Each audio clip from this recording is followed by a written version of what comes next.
exhausted, but I'm doing pretty well. It has been a rough week for me. Yeah. Too much to do at work. Oh, Lord.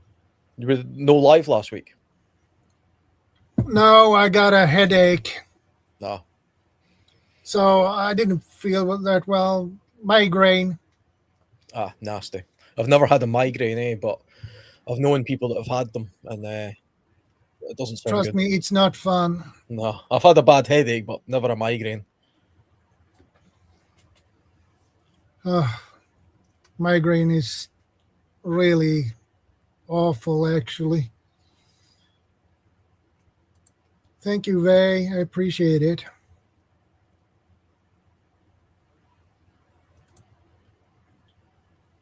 Yeah, Verna, I agree. Migraines are the worst. Oh man, that's horrible. So I put that in on my community tab that I said I had got a headache. So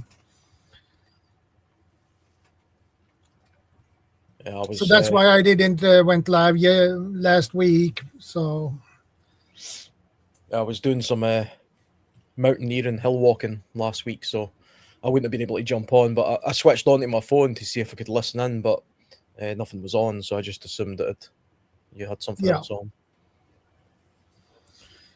But Alan, what do you think about this topic? Smart home, dumb outage when your tech turns against you. Yeah, I mean, I think, I mean, a smart home is a good thing to have. I think. I mean, I've got lots of smart appliances. I think the real danger, though, is in becoming overly dependent on them, because most of them only have one point of failure. Really, when you think about it, a lot of our smart Yeah. tech is connected by basically the Wi-Fi. Yeah. You know, and if the Wi-Fi goes down, then whatever smart tech you've got that's dependent on it then isn't functional. And you know, if you're You get your dependent, food spoiled in your yeah, freezer and your yeah. fridge. I mean, it's so strange as well because, I mean, the kind of smart tech I've got things like cameras and you know, a couple of motion lights and things like that are connected via Wi-Fi to my phone and stuff. But some people have got like locking doors that are connected to Wi-Fi and there's no key. Yeah. You know, so I mean, potentially, if that goes down or gets hacked or something, you could be locked out of your house or locked in your house. If you rely on security cameras for your security, and who, you know, let's say somebody's looking to burgle you or break in or something, if they know you're dependent entirely on the Wi-Fi, then all Yeah. they have to do is jam the Wi-Fi, you know, in order to immobilize those cameras. They don't even have to get to the cameras. They could just cut your Wi-Fi off completely, which is just a cable outside usually, you know.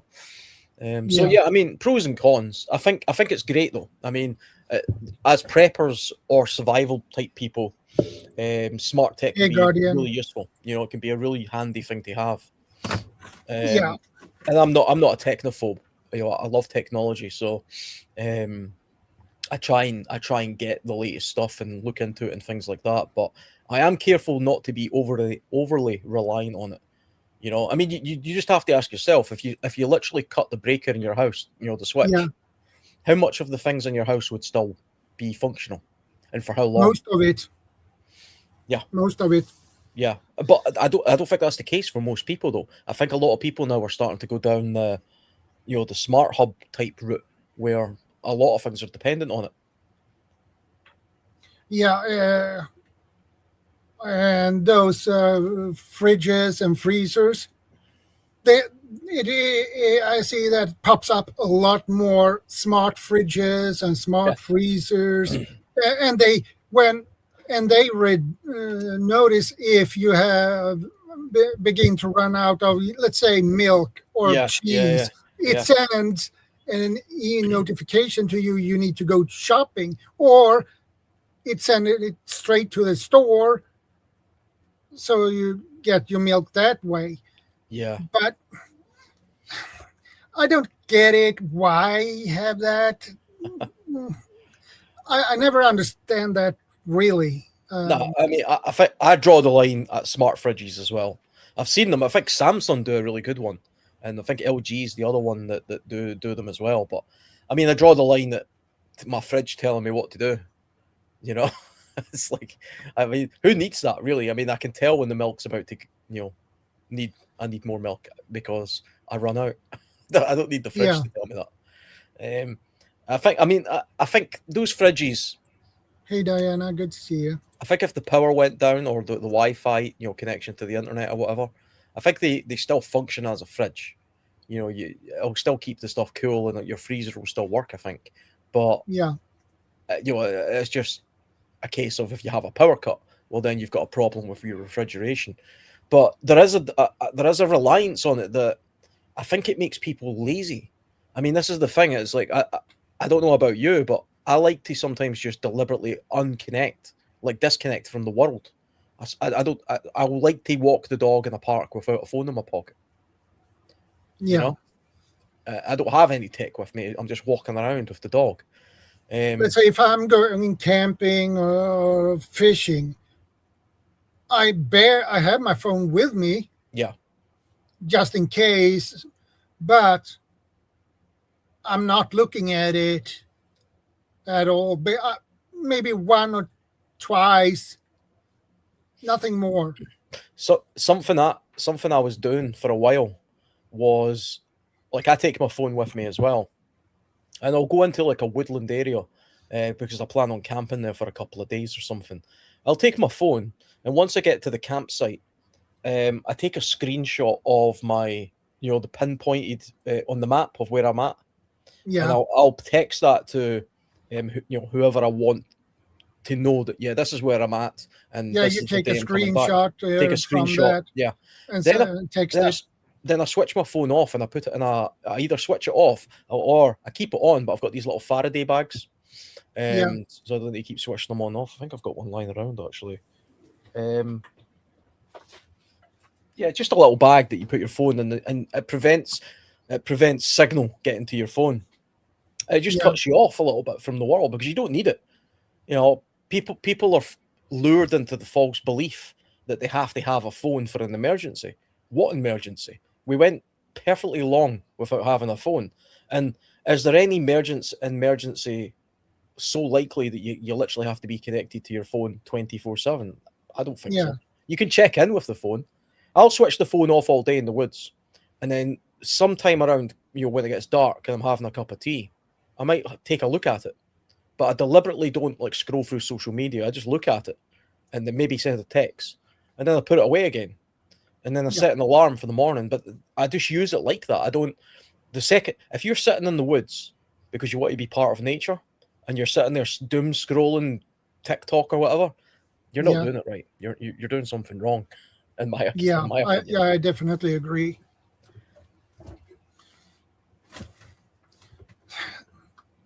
Smart homes in general. This topic is based this on a realistic scenario. Hmm. So, smart homes. mm, I'm quite skeptical to those because I can what I can understand is surveillance cameras. I can understand that, but if the rest of your home is smart, you tell the house turn on the lights. Yeah, It's so stupid. Why should you do that? Like, when you have a switch on the wall, you can just turn on the yeah, light. yeah. And it encourages laziness. It encourages you to be overly dependent on something like that. And do you know the thing is, right? I mean, we all think it's a new thing. Everybody thinks, "Oh, my phone, I can switch my whole light on, with my phone." I tell you what, way back in the bloody 70s or something, they had a clapper. You clapped your hands and the lights came on, and Yeah, it was a bit of a thing back then, I think, for a while. But the reason it never caught on is because people realized, you know what, this is just stupid. If I want to turn the light on, I'll just get up and turn the light on. If I don't, then I don't. At what point is there where you are sitting on the sofa or something and you have to think to yourself, well, you know what, I want the light to be on now, but I can't lift myself from the sofa in order to just go and press it on. You know, this doesn't make sense. And even like if you're in bed and you've got the light on, well, most people have side lights for that. That's why you've got a light at the side of your bed, so you don't have to get Yeah. up, turn the main light off, and then trip over something on the way back. You know, so I mean, it's a lot of smart tech. I think is just because the technology is available. Companies and manufacturers will try and produce things, but they're producing things that nobody actually needs. They'll try and sell you on it, but you don't actually need it. Kind of like the fridge. Nobody needs the fridge to tell you when the milk is running out, you know. No. And I don't think it'll ever catch on. I think you might end up with a fridge with that function, but you probably switch that function off, Yeah. you know, because it would be annoying, especially if it kept malfunctioning and bloody Amazon's sending you milk every other day. That would just get on your nerves.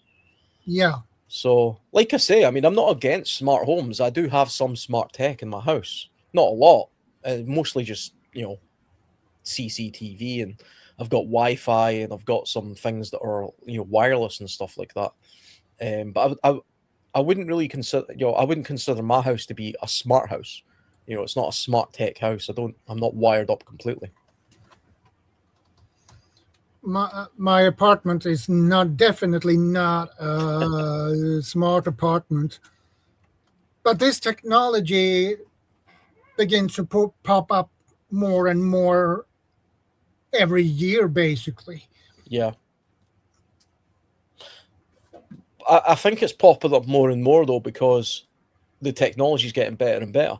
Do you remember? It used to be a time. It wasn't that long ago where Wi-Fi, was very slow. So if you ran one thing from your Wi-Fi, you couldn't really run anything else after that. But now Wi-Fi is so good, you can have 100 things connected to it, and it's still pretty quick.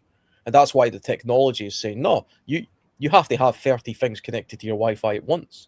Oh, hey, Guardian. Hey, Guardian. Hey, good evening, Chad. How you doing? How you guys doing? You right? Yeah, I'm good. Yeah, I'm good. Have you got any smart tech in your house, Guardian? So we surprisingly are on the other end of the spectrum to this, where we've experienced for about a decade, 10 years of load shedding, where the electricity was intermittent. And because of the electricity power outages sometimes occurring for about 3 to 4 hours, twice a day, 3 times a day, we very much get used to running off gas stoves, having candles around, enjoying everything except for technology and electricity for the most part. See, because electricity supply is, like you say, intermittent in South Africa, or where you are in South Africa. Does that mean you've paid more attention to things like having a generator or a power bank or something like that, or solar? Have you considered that? Because the technology for that's getting much better now. Everything I do regarding technology for any outdoor adventures or anything like that all revolves around solar. I'm actually an extreme solar enthusiast because of the capability. I still find it fascinating that we can harness power from the sun and turn it into electricity. It's a very like basic kind of acknowledgement that we can do that, but I think it's absolutely phenomenal. And even with fire starting, using magnifying glasses, again, using the sun's power, but just being able to guide it to start an average fire, and then just technology around the house. Yeah, it's quite amazing at what you can get away with when you get used to not having the electricity and the power. But I think that this topic specifically, it's an extremely interesting one. I think that this is by far in like the top 3 topics that you've had, Shadow, for the last year. This is absolutely one that I love to bits, because we are getting closer and closer to an age where we are much more reliant on technology to help us live our daily lives, and it becomes such a norm for us. Yeah, I tell you what, Yeah, just and wait. the problem with the smart houses is you get so dependent on them. Mhm. So when everything runs out, let's say if the grid goes down for a long period of time, those who live in those smart homes will get panicked because they have no idea on how to cook food or anything else. So that's a considerable vulnerability that needs to be closed, basically. And you know what's just around the corner as well when it comes to the smart home stuff? the introduction of AI smart homes. So these smart homes aren't just going to be wired up so that you can order milk and the lights come on if you ask them to and things like that. They're going to be connected up to AI, and the AI is going to be monitoring you 24/7, and it's going to be sold as what it's doing is it's trying to sort of feed off your mood and what it thinks you want based on habits and things like that, and it's going to try and set the agenda for you, to help you. And then, it won't be long before it's basically dictating what you do around your own house. I remember years ago hearing a thing about Bill Gates when he designed his house, like this super expensive house. And obviously Bill Gates was like the Microsoft guy, and so he had the latest tech. And apparently he had it set up so that you could walk into a room, and based on his mood, it would dim in the lights and play music and display art on the wall, just based on his mood. And it would change, as he walked through his gigantic house or whatever. And this was a long time ago. This was like the 90s or something. So tech has astronomically moved on since then. So I can't imagine what Bill Gates. Ironically, I think Bill Gates' house is probably less connected now.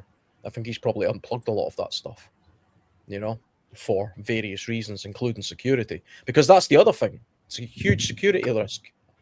Yeah, it is. You can have the most advanced security, most advanced smart home in the world. But the problem is, if you have the right knowledge, the right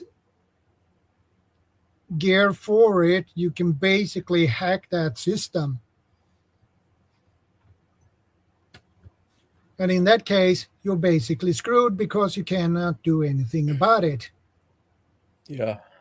Just reading some of the messages as well. Like, Gaz Madkilt, he says he doesn't want appliances in his house that are any smarter than him, which apparently isn't hard sometimes.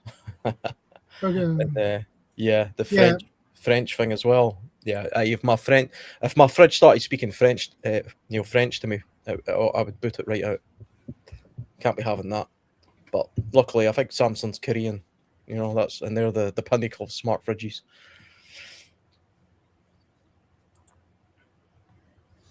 Yeah, if you see the way that technology is expediting and becoming more available, your mid to high level technology that's available for the general public is consistently improving, and it's improving at a rapid rate. If you look at the different even on a business and a company level, and that trickles down to the commercial sector as well. But if you look at the way that companies are kind of encouraged and enforced to have all sort of smart technology that can pick up on everything, and then just, I think in the average home, even if you look back, the technology that we have access to right now, as opposed to 50 years or a century ago, we definitely look at what we're faced with. Good to see you. Hey, welcome into the chat, Walters. Good to have you here. Yeah, it's just a phenomenally interesting time. If I can just interrupt, my opinion is that with everyone having smart homes and AI and everything integrated like that, the fact that we're already at the levels that we're seeing now, seeing people go into AI psychosis and not be able to do simple things without it, the fact that we're making it more and more a part of our just every day, like you guys were saying, the clappers used to be turn on the lights, something stupid like that we're almost forcing that to be our norm. Children these days are so used to that type of thing happening, saying, hey Siri, we recently went to go visit Guardian's cousin, and his house is quite set up with is it Alexa, baby? Yeah, it's Alexa. Yeah. With Alexa. So his kids can ask Alexa to play music and stuff like that. But his kids wouldn't be able to actually operate, the hi-fi or something like that. They only know how to ask Alexa, and it's well, the older one will be able to do the hi-fi.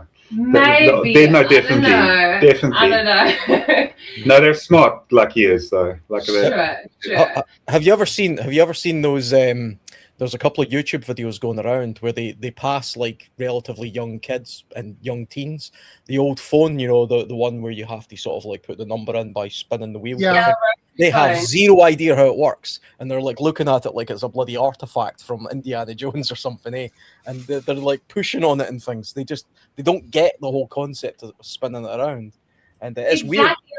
Yeah, Back in the day, it dumbs them down. you get kids that were like very tech savvy. Like I went to school when I was in primary school. I had a friend who was so good with computers. Like the teachers would come and ask him if there was like a major problem with something that they couldn't figure out. They'd come and fetch Sean and be like, "Hey, dude, can you figure it out?"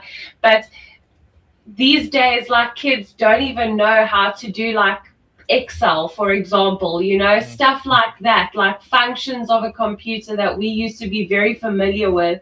It's almost like we got to a certain point where everyone was getting better and better and better.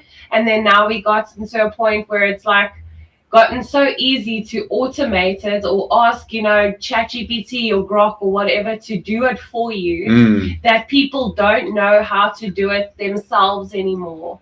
Yeah, that could just get like worse over time. Sorry, go ahead, Alan. I was just going to say, yeah, we're getting dumber. The smarter the tech gets, the smarter AI gets, the dumber we will get, because you know there's lots of reasons for that. Well, I mean, think about it. It's just like you know what your wife was saying there. It used to be the case that you could bring a problem to a kid and they would have a solution because there was a mechanical mechanism for trying to work it out, even if it was something like basic programming. But the second you can like say to ChatGPT, what's the answer? Tell me how to program this, tell me how to write this code. You then no longer have, you know, the understanding of all the joined up things that you have to do in order to reach that conclusion, because that's happening in the background. And so you become dumber because you basically have an Oracle machine telling you what to do. You know, it's kind of like people who use sat navs to navigate around but don't know how to read a map. They don't know how to navigate. I read this study that they did where so like if you type a word wrong in ChatGPT or even like on WhatsApp or whatever, right, it will correct it for you, or like ChatGPT will still understand what you mean even if you spell the word wrong, because it kind of uses the rest of the sentence as like context, right?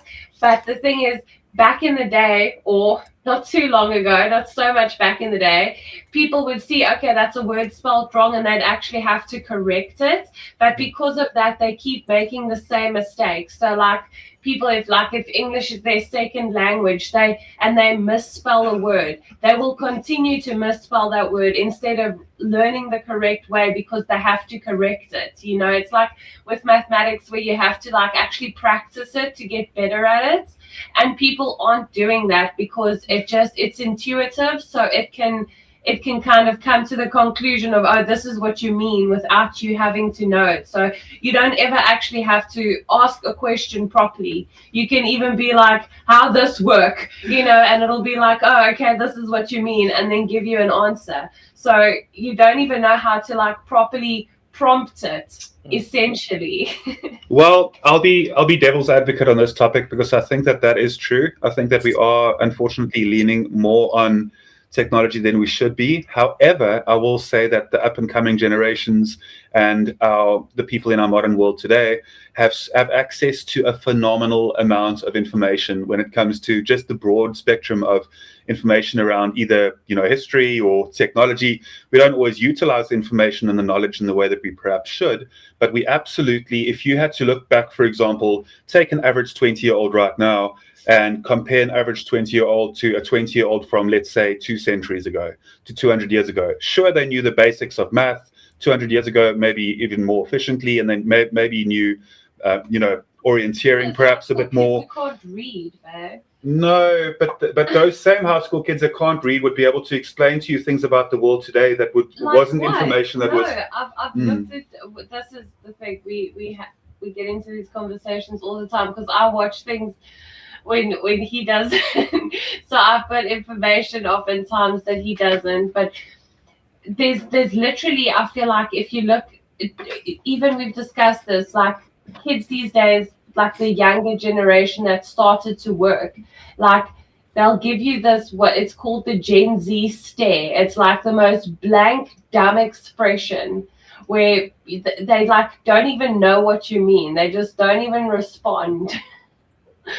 And it's hilarious that that's becoming worse.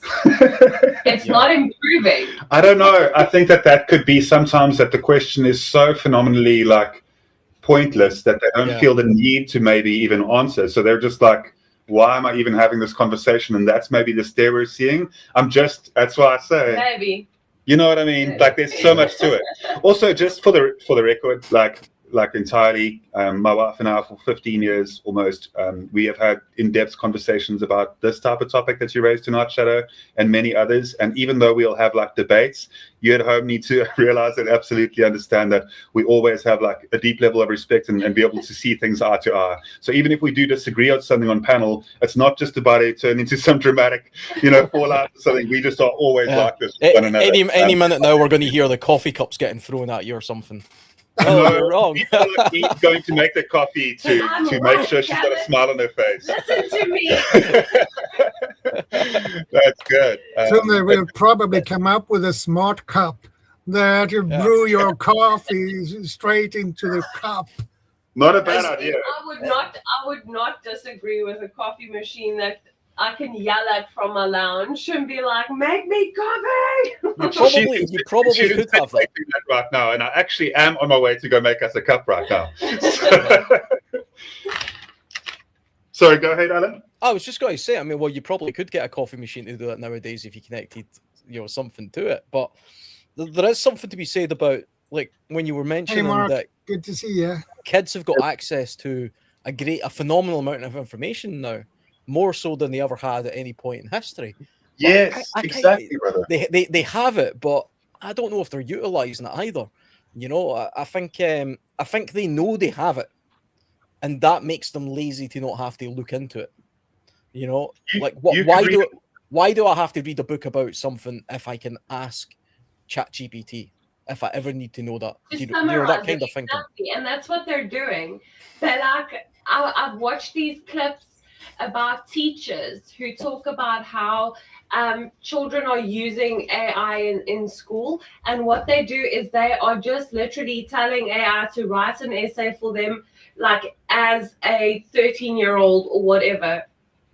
They're not actually like reading the thing or understanding the concept of like writing it and like getting your own thought, like almost processing your full thought by writing it out and really thinking about it. Like they don't have that.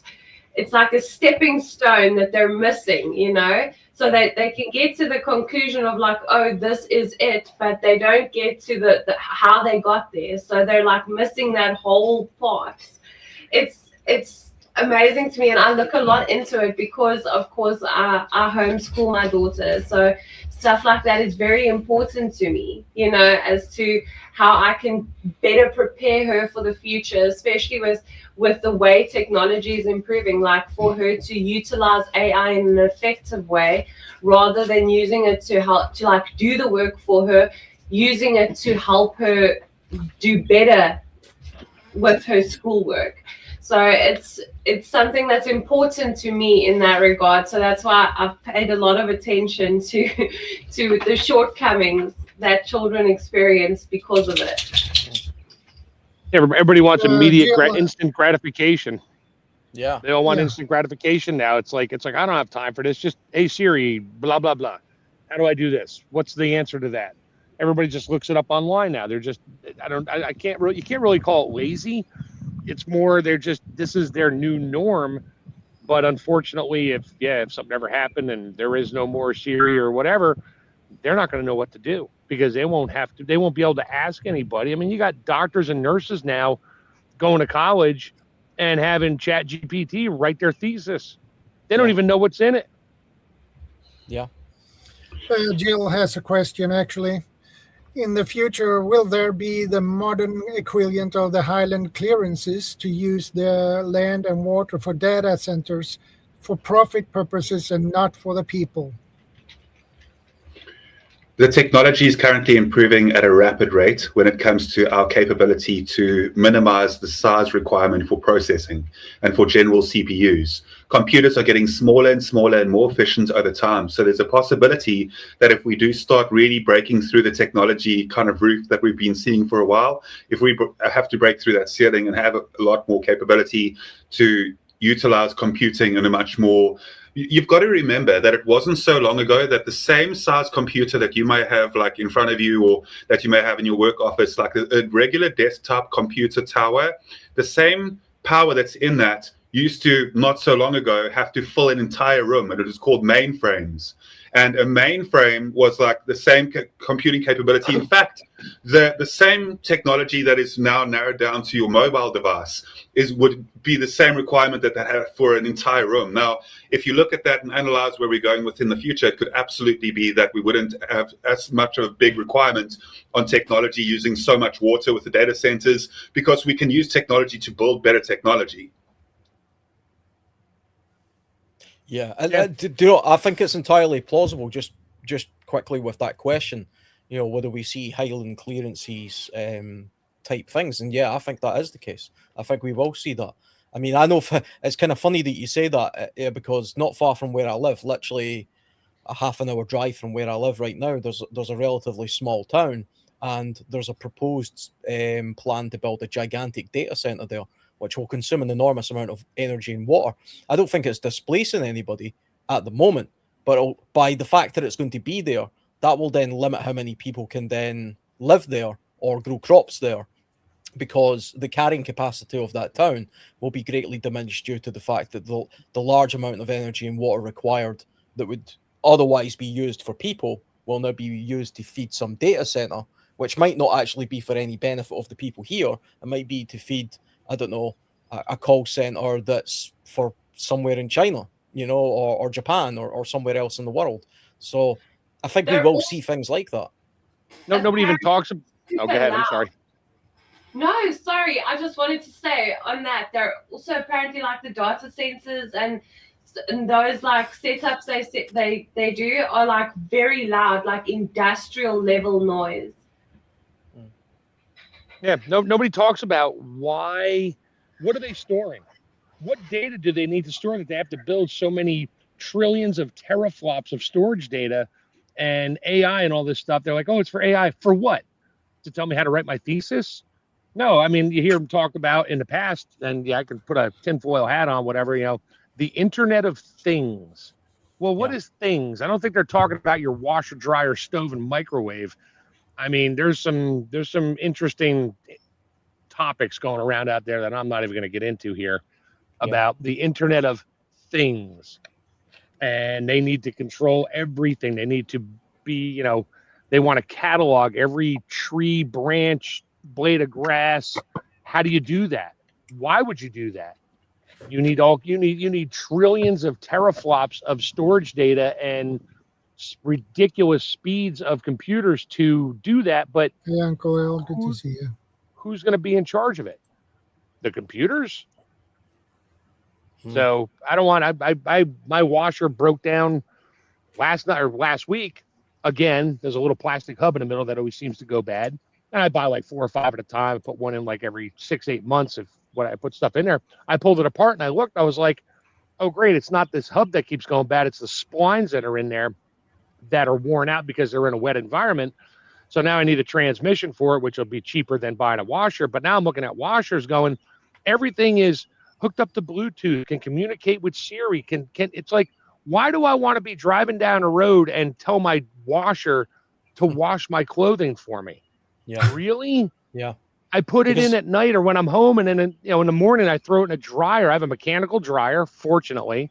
The washer has some electronics in it, but as little as possible. I don't want a smart fridge, smart anything. I don't want a smart meter on my house. That's because that's not the real reason for it, really. I mean, I don't think it's very tinfoil hatty to suggest that the companies who are developing this kind of technology to do things like work out your average plan for a day, and see how often you go through milk, or how often you turn your washing machine on, or Well, do your and laundry. they could tell with the smart meter by the frequencies that all these devices put out, because they all have computer boards that come from some other country, and they can tell, I have a smart meter, so I pay less at night. Well, yippee do. But they can also tell that your refrigerator's been running nonstop for 2 weeks, and send you a notification. Hey, there's something wrong with your fridge. It never shuts off. Shut the door. Yeah, I mean, how would you know that? I mean, they know this is what all this data stuff, not all of it, but a bunch of it's for. You use your microwave too much this week. Sorry, we have to shut it off now. And they could disable it. I mean, it's frequencies through that's been around forever. They can send frequencies right through your electrical system. Everybody thinks it's just voltage, but you could do a lot of stuff with that. They've been doing that for a decade or more. They're harvesting data. There's no doubt about that. Yeah. And for what? Well, that's the thing. I don't think they know. I mean, I think the people who are harvesting the data are, the tech companies. I mean, that's they. I know everybody likes to say they don't know why. They're just doing their job to get a paycheck. But they're doing it because they don't know what the technology of the future will be. So there's a massive rush to simply collect everything, because they know data is valuable. They just don't know why it's valuable, but they think at some point in the future, if they have enough of it, well, then they own it.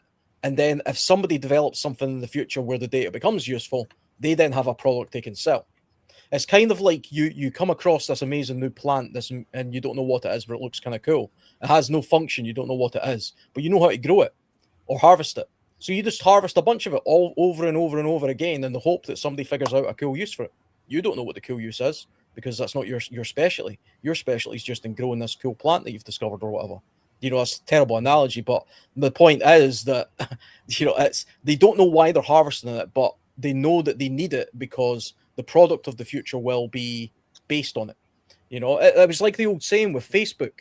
Facebook isn't giving you something that you need. You are the product. It's collecting everything you got. Yeah, it wants to know. It's got pictures, facial recognition, everything of you as a person. So it sets up a whole profile. Mm-hmm. And they can use that for you, against you. They all say, well, it's to send targeted marketing and advertisements. No, it's not. You don't need a trillion teraflops of data to send me a mail or an email or something that says, hey, have you seen this new latest greatest washer machine? And now everybody's computer is going to give them ads for washer machines if they got Facebook on their phone now, because I'm talking about it. Yeah. But I mean, a fridge that harvests your data might also be feeding, a company your eating habits, and from that they can predict whether you're a particularly healthy person or not. And maybe that health index can build a profile of what kind of person lives in that household, and from that they can base that on what kind of health insurance you should have, based on the kind of crap you eat in your fridge. And you can see kind of endlessly where it would go. Every transaction you do, you go to the store and you use your credit card. Everything's on a computer there. It's all because that's the inventory and all that. So it knows that Shadow just bought 2 cans of beans and a bag of pasta and some kind of tomato sauce, and that's in the system. It saves it forever, and it knows that you bought that, and then it sees you doing the same thing over and over again. At some point, they're not going to use it to say, oh, you need to exercise more. You really think they care about that? I don't. No. And I mean, not so long ago, we would have been accused of being very tinfoil high for even sort of bringing this stuff up. But then Snowden happened. And all the stuff that people used to say about data collection and the mass collection and the mass surveillance of individuals, purely for the purpose of harvesting the data so it can be, nefariously used against you in some way, turned out to be true. So who's the bloody idiot here, And we're allowing it to happen by inviting even more of this tech into our households. It's like we see something like Snowden take place where people, governments around the world are harvesting data like emails and telephone calls and text messages. And what's our solution to it as a culture, as a Western society or Westernized societies, even like South Africa? Oh, it's to invite more of that crap into our house. Let's put cameras in every room of our house. So, but only I can see it, of course. Really? Of course, just like I'm pretty sure Gmail is free. I mean, and I've got it. You know, I've got cameras in this house. You know, I was gifted this one today actually by Scottish Prepper 73. Top guy. Check out his Facebook page because he gets these to review. And I love technology. But I'm careful about it. I'm careful about how I use it, and I know it's being used against me.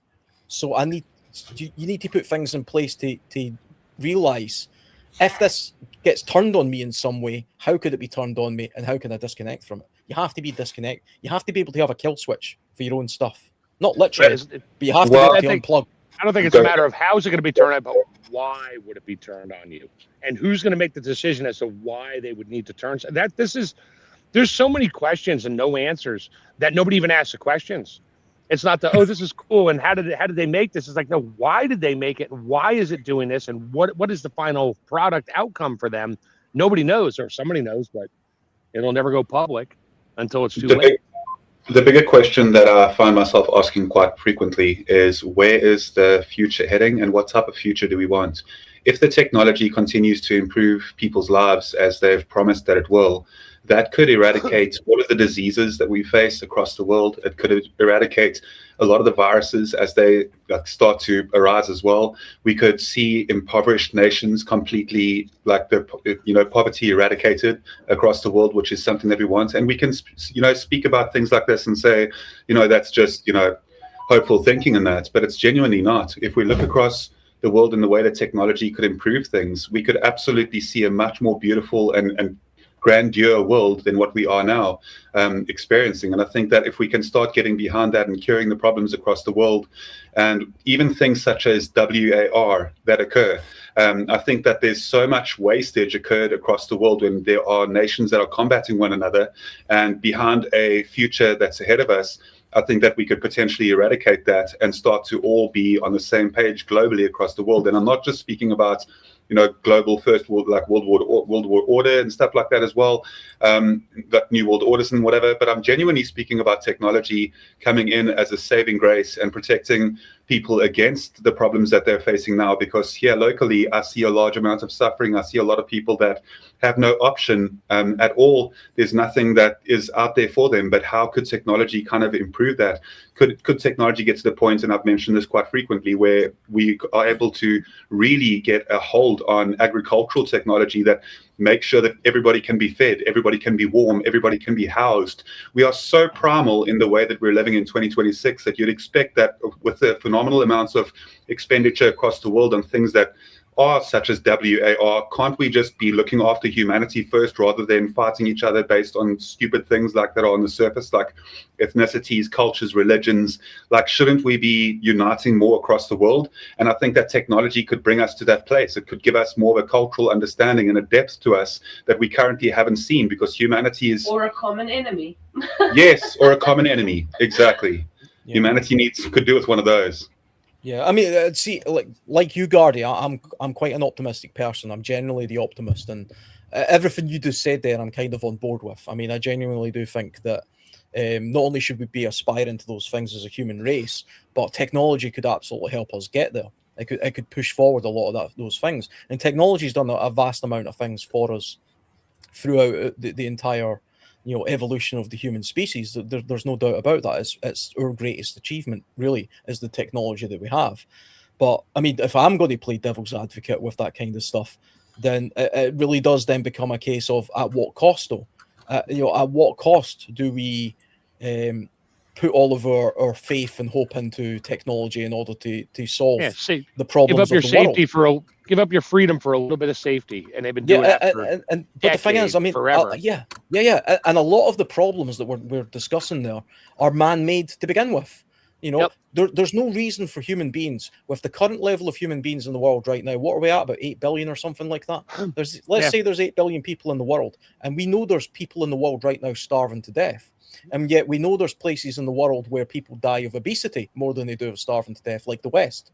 Okay, but there's not a shortage of food in the world, so that's a man-made problem, and we don't need technology. But they spend trillions to make more technology and they tell us this is to help this, but they could have. Bill Gates could have solved, all the starvation in Africa with the money he's got. Period. Would have been over.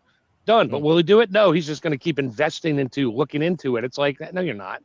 Where's the money really going? What are they really doing with it? I mean, there's so many questions. Yes, I can have a negative aspect on a lot of this. I don't trust any of it because I don't know who's responsible for being in charge of it. Well, I mean, that's my fear with AI. There's so few people actually in charge of it. Do you know you could probably break it down to about 13 people in the world, 13 super tech billionaire type people. You know, these Silicon Valley types, the tech bros or whatever. These are the people who are basically running the world when it comes to the people with technology. the tech and the people with the money. You know, how many families in the world the money comes with so much money you have no idea. No, it's the money that's there already, the old money that they can invest and do whatever they want, and nobody even knows because nobody can see that money. I mean, I can name like 5 families off the top of my head, but I'm not even going to give them the. I mean, giving them their name. You definitely get family dynasties and things like that. I don't people like Elon Musk is set to be the first trillionaire in the world, and I think his father was relatively wealthy-ish, but he wasn't super wealthy. He wasn't, when Elon Musk left South Africa, he wasn't a millionaire. I don't think. Now he's damn near a trillionaire. Look into what his father really did in life, and you'll be like, "Oh, okay, that makes sense." I do, yeah. I did hear something about what his father was up to. So I'm not fully up to speed with it, to be honest. So, but he didn't have a good relationship with his dad. Yeah, that's the other side. His dad, I think his dad owned like part of an emerald mine or something like that, if I remember correctly. But he didn't have a good relationship with his father. Like him and his mom were pretty close. And he moved with his mom, but not his dad. His dad still stays here, if I'm not mistaken. I want you guys to imagine this for a moment, all right? And I want you guys to put yourselves in like the shoes that us as South Africans are in. So say, for example, there's somebody from wherever you are, maybe in the world, and wherever that may be, such as South Africa, it's a country where there's a lot of crime, a lot of corruption, there's a lot of like gloom around our country. And when we've got somebody that's out there that's doing like phenomenal things, and yes, you can say it's not his things, or you can say it's the companies that are doing the thinking and heavy lifting for him, like it's undeniable that he has done great things irrespective of what a person wants to see it as.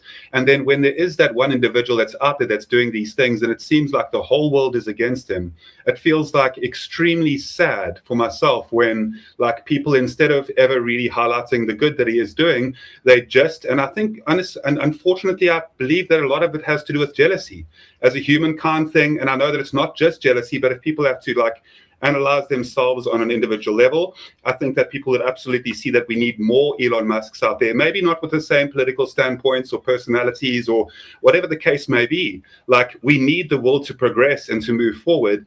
And it really sucks to hear as much hatred on Elon Musk as much as possible, and then be somebody that shares the same nationality as him. And then across the world, whenever you're speaking in the more modern day, it's like, oh, you're from South Africa? Oh, like Elon Musk. Like it never used to be like that 10 to 20 years ago when I was actually really close friends with a lot of Americans.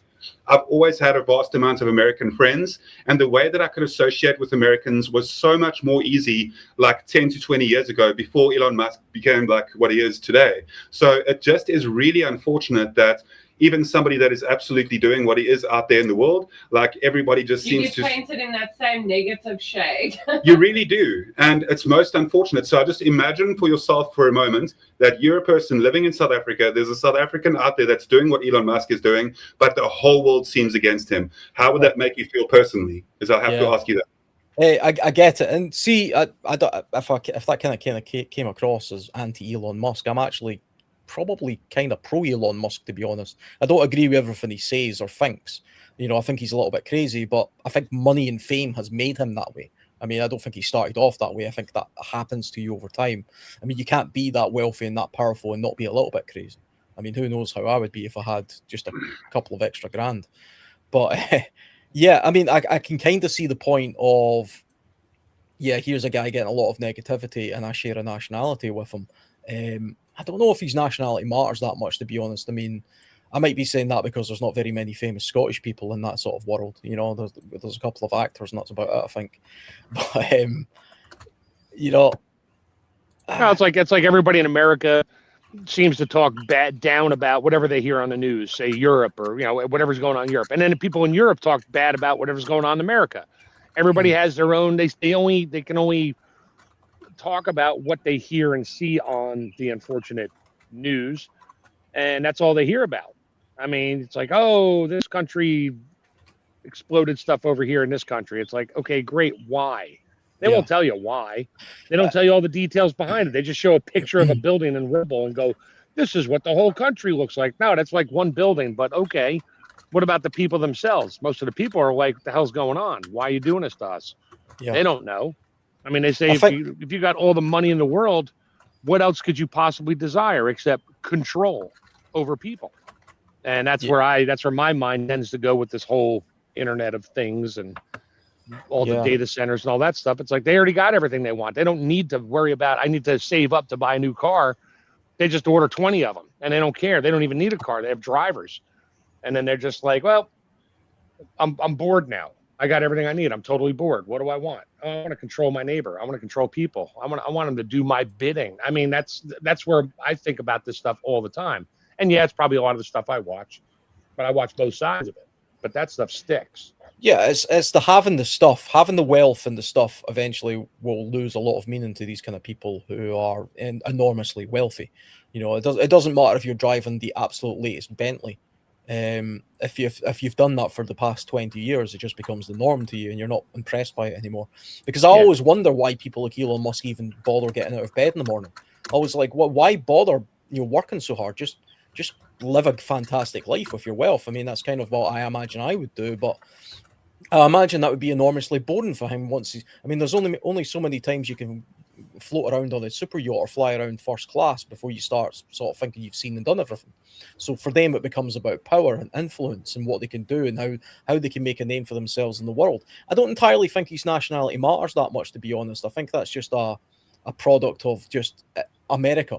I mean, a lot of people immigrate to America because America is one of the few countries in the world where you can leave a country like South Africa, which, as we know, has some problems, but then become a trillionaire, in just a matter of a few years. Now, it's possible to do that in Europe. Americans seem to, from my narrow view of how Americans think, obviously I don't really know that, but from my narrow view of how Americans think, they seem to think America is the only place in the world you can do that, which obviously isn't true. We have billionaires in Europe and Britain and things as well, but America genuinely is a place where a lot of people do tend to migrate to in order to do great things because they have more freedom to do it. And somebody like Elon Musk has gone there. I think he was involved with PayPal originally and stuff, and he sold that and he went on to other things, and it just cascaded from there. And he's became the man he is today, and he's doing incredible things now because of where he's at. It's not But he because also he's realized that in the same way that he's made some of the decisions that he has, and look, I get in the comment section, in the chat section, a lot of the responses there I've seen many, many times before. It's not new to me. And I don't mean that as like an attack in any way. I'm just saying that, like, trust me, I've seen enough of all of the kind of rhetoric that's like out there about how Elon Musk is bad and, down with the rich and all of these type of things. And I don't identify as the same as him because we share a similar nationality or because of those type of things specifically. I just identify with a person that is a driving force behind some of the more modern technologies and innovations that could make the world a better place.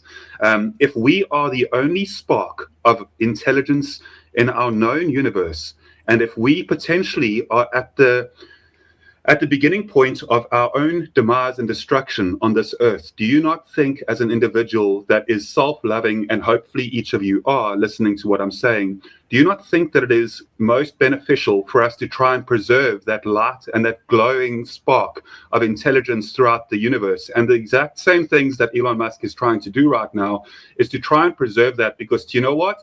Historically, people have been extremely destructive. And the only way to know what is happening and to what could happen in the future is to understand what has happened in the past. And if we do end up doing something to this earth, sure, we can try and save it in every way possible. And I'm all behind that. But it wouldn't be bad to have a contingency plan. And I'm sorry, it's like on the same side that I do feel personally attached to the amount of attack and to the affiliation. It's not me that makes that affiliation in accordance to the nationality. It's the other people that are busy scrutinizing Elon Musk and saying, oh, South Africans and oh, this. And like, It's just a No, very it goes back to South Africa's dark history, which unfortunately we can't escape. Like I can't help that I was born here and that we have the history we do. That doesn't mean that I played any part in it. I was literally born after 1994, after Mandela became president. But unfortunately, when you hear about white people in South Africa, it is unfortunately just under that same shade of like our racism, because we did have a very, very like awful apartheid system. and I hear about it every day. Yeah, Every and day it gets thrown in our face. because Elon Musk's from here, they like to bring that up to prove like, oh, he's a racist or something like that. You know what I mean? So it's not like we take a personal attack. It's not. It's just it's something that I suppose is a bigger part of our reality, you know, because we are from here. But yeah, I don't know. I saw someone make a comment there that he's a fraud and he's evil, and although he might not have like the best ideas all the time, I don't know. He's definitely been a net good, in my opinion. The fact that he kept Twitter like as a safe place for like everyone to have their opinions, be they good or bad. You know, that free speech is out there is definitely a net good, as well as like, you know, with the Teslas, the self-driving and like eco-friendly cars.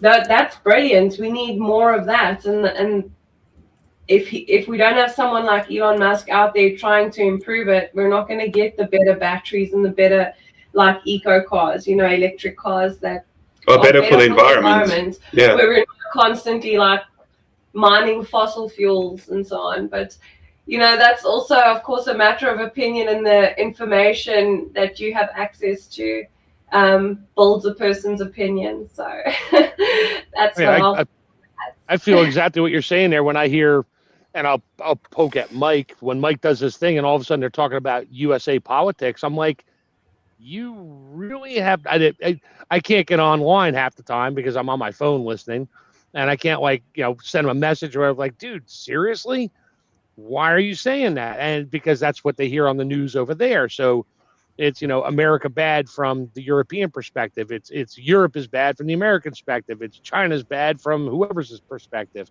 Of course. I mean, it goes around. It goes back and forth. And I understand where you're at. Yeah, you're there. I'm here. I hear things about this country. It's like, what are you talking about? You don't know anything, or you really are sheltered in your education on that. Yeah, it's hard to find a person who's entirely worldly and entirely well-rounded in every possible subject of the intrinsic politics of each country, and that's why people dumb it down, because they have tunnel vision, and they obviously they have their own propaganda being fed to them as well. So they try and narrow it down to usually binary things. What's your thoughts of Elon Musk? It's usually like a binary, I love him, I hate him type thing. And you can argue what the purposes of that are. If you ask the average British person what they think of America, I mean, you'll get different answers, but it'll be kind of roughly the same sort of thing. But it's a stereotype. What we're thinking about is a stereotype, just as much as a stereotype that people will hear my accent and come to conclusions about. Yeah, you have a funny accent. Well, it's all you guys. I have a normal. I don't have an accent. I know you guys have got an accent. Yeah, but I got me an accent. Hey, I'm gonna bail for a little bit here. I'll be back, but I gotta bail real quick. All right, okay, no problem. But I'll see you in a little bit. Do you know Guardian? Or Guardian's wife? I can't remember which one of you said it now, but I can relate to the idea that yes, I was born in a country that has a particular history, and therefore I'm looked down upon in a certain way. I'm British. Trust me, I get the same sort of things as well. And you know what? Whenever I hear somebody online say something, well, you're British. What's your opinion about the slave trade? I say, well, we ended it, so you're welcome. Exactly. But that's a perspective of history that people don't understand, especially if they want to weaponize it against you. And to be honest, in my mind, a lot of people who use things like apartheid in South Africa to attack white people, or people in America or Europe, usually other white people actually, who use the history of Britain or the history of colonialism as a weapon to say you people are inherently bad and you have some sort of inherited sin, I think that's racist. I think that's just a racist a way of looking at the world. I'm not responsible for anything my ancestors did. I'm not responsible for anything that happened in history. I'm not responsible for where I'm born. But I'm not going to apologize for it, especially when I understand the history to the point where I realize that, oh, wait a minute, actually, the history I'm being fed by, this particular narrow view of something isn't actually true. There was another side to it. What do you mean there was slaves on both sides? There's white slaves as well. Is that true? Of course it's true. What about the fact that Britain was colonized for many years, at points in history by all sorts of nationalities? Does that mean I should demand reparations from the Italians? Or Shadow? Shadow, your ancestors invaded my country. Where the hell's my reparations? Yeah. I mean, and you can go down that sort of rabbit hole forever, because the bizarre thing is all human beings originated probably in one place, somewhere in Central Africa, and we all sort of evolved and pushed our way out throughout the entire world anyway. So everybody's colonized everything at some point. If you're a human being and you get to a piece of land at some point in history the first time, and you say, I'm the native of this land and my ancestors have lived here for X amount of years, and anybody who comes here afterwards is some sort of foreign invader, well, then you obviously just understand how immigration, migration, and the movement of populations work. Accept it, and there's nothing we can do about it now anyway. It's just the way it is. And technology does put the problem. This is the thing, spinning this back around to technology is a great equalizer, because technology doesn't become about what race you are or what nationality you are, because technology doesn't care. Technology is worldwide. The incredible innovations that Elon Musk has developed in the United States are felt here right now. I've probably got something from his company lying around this room right now, if I look hard enough, because that's a product of worldwide innovation. But there are, you can play devil's advocate with this stuff all the time as well. I could sing the praises of Elon Musk for all of the great things that he's did and advanced humanity along as well. But I could also point something out, like I could say, okay, yeah, Starlink is fantastic. It's literally connected the world. It's brung internet to parts of the world like bloody the middle of the Congo or the jungle or Brazil or something that otherwise could never have got that just a few years ago. Yeah, but it's also been used as a weapon of war in Ukraine. It's also been used as a political tool to switch off countries from having access to certain things based on whatever current political thing he happens to be following that day. Now, he might be right about that. He might be wrong about that. Personally, I'm not overly political, so I couldn't care less, but I can see why people will have a view on somebody entirely based on the one thing that matters to them. Do Russians think Elon Musk is a really top guy? Probably not, because he's using his technology against them in Ukraine. Do Ukrainians think he's a top guy? Yes, of course they do, because he's helping them. And that's the politics of today. The politics of tomorrow might be different. And the one criticism I will give about Musk, just because we were talking about him, and I actually do kind of like Musk. I like listening to him on Joe Rogan and stuff. But for years, he preached about the dangers of AI and how it could be the most dangerous thing in humanity. And I believe that as well. I think AI could potentially be one of the most catastrophic things to ever. I think it could wipe us out entirely. It might not. Hopefully, it won't. But I think it could. But he said he said that he believed that it was inevitable that AI would pretty much wipe out humanity. And then fairly recently, he threw all of his backing behind developing AI.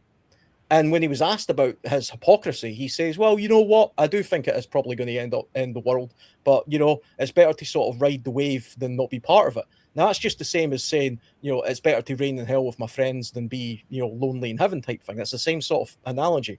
And that annoyed me a little bit. So on that, the reason why he wants to be as involved as he is because he wants legislation behind and the control of it as well, that it doesn't end up in the wrong hands extremely quickly. And that's where it could go wrong in the fastest way possible, because not everybody has pure intentions. I'm not saying that he does. I'm saying that there are people absolutely that come from groups that would love to see the destruction on mass scale that AI, artificial intelligence, could potentially be behind. And it is speaking about the smart home dumb outage when your tech turns against you. It is very much in the same line as what we're speaking about as well. we can't imagine how dangerous it is ahead of us. But what I'm saying is that Elon, and Elon's not the only one by any means. And also, I just need to explain, because whenever I bring up Elon and speak about this topic, I even further myself down that rabbit hole of being like, look, he's even defending Elon Musk, and he's South African. What a coincidence, right? And then it's like, how do I? And I'm not Elon. Elon is not paying me. Trust me, I would. Are you sure? I'd be on a yacht somewhere. I'm telling you, I just genuinely think that we need more Elon Musks in the world. That's what I advocate for. I want there to be opposed, people that potentially don't have the exact same narrative that he does or the same personality type, but that also are trying to innovate the world and create, amazing things out there. Similar intelligence, to be innovative, to invent and create things that don't exist now. Like Neuralink, really... Starlink, the Boring Company, Tesla. But do you not think you've kind of hit the nail on the head? The problem is there isn't more of them to begin with. That is part of the problem, though. The fact is that all of this innovation, all of this power, all of this technology is in the power of one person. And if you count out the people in the world who genuinely have all of the power in the world, like I say, I think somebody calculated it's like 13 people. That's not enough. And, who are these people? And, I mean, it's okay to say it's okay to have the legislation and the power in the right hands, but based on whose opinion?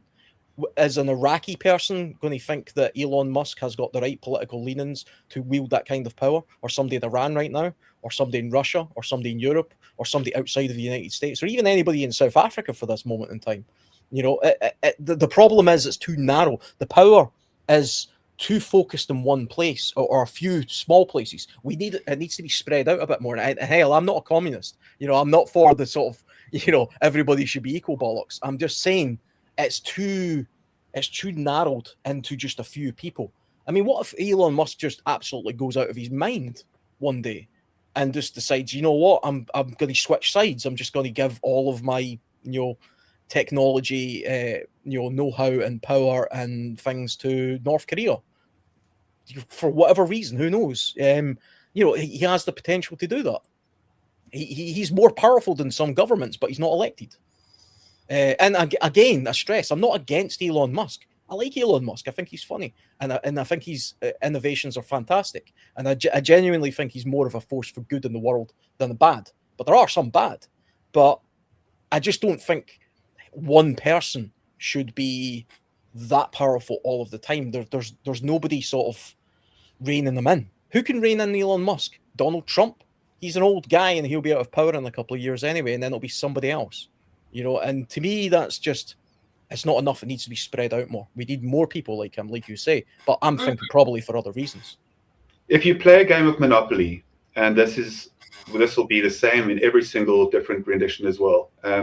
Also, Kim, if you'd like to reinstate the comment that you made there, I don't have any problem with it at all. I'd just like to hear more input. Good grief just seems a little bit negative. Emphasize on what you were trying to say there. It'd be really interesting to hear what else you have to say on that.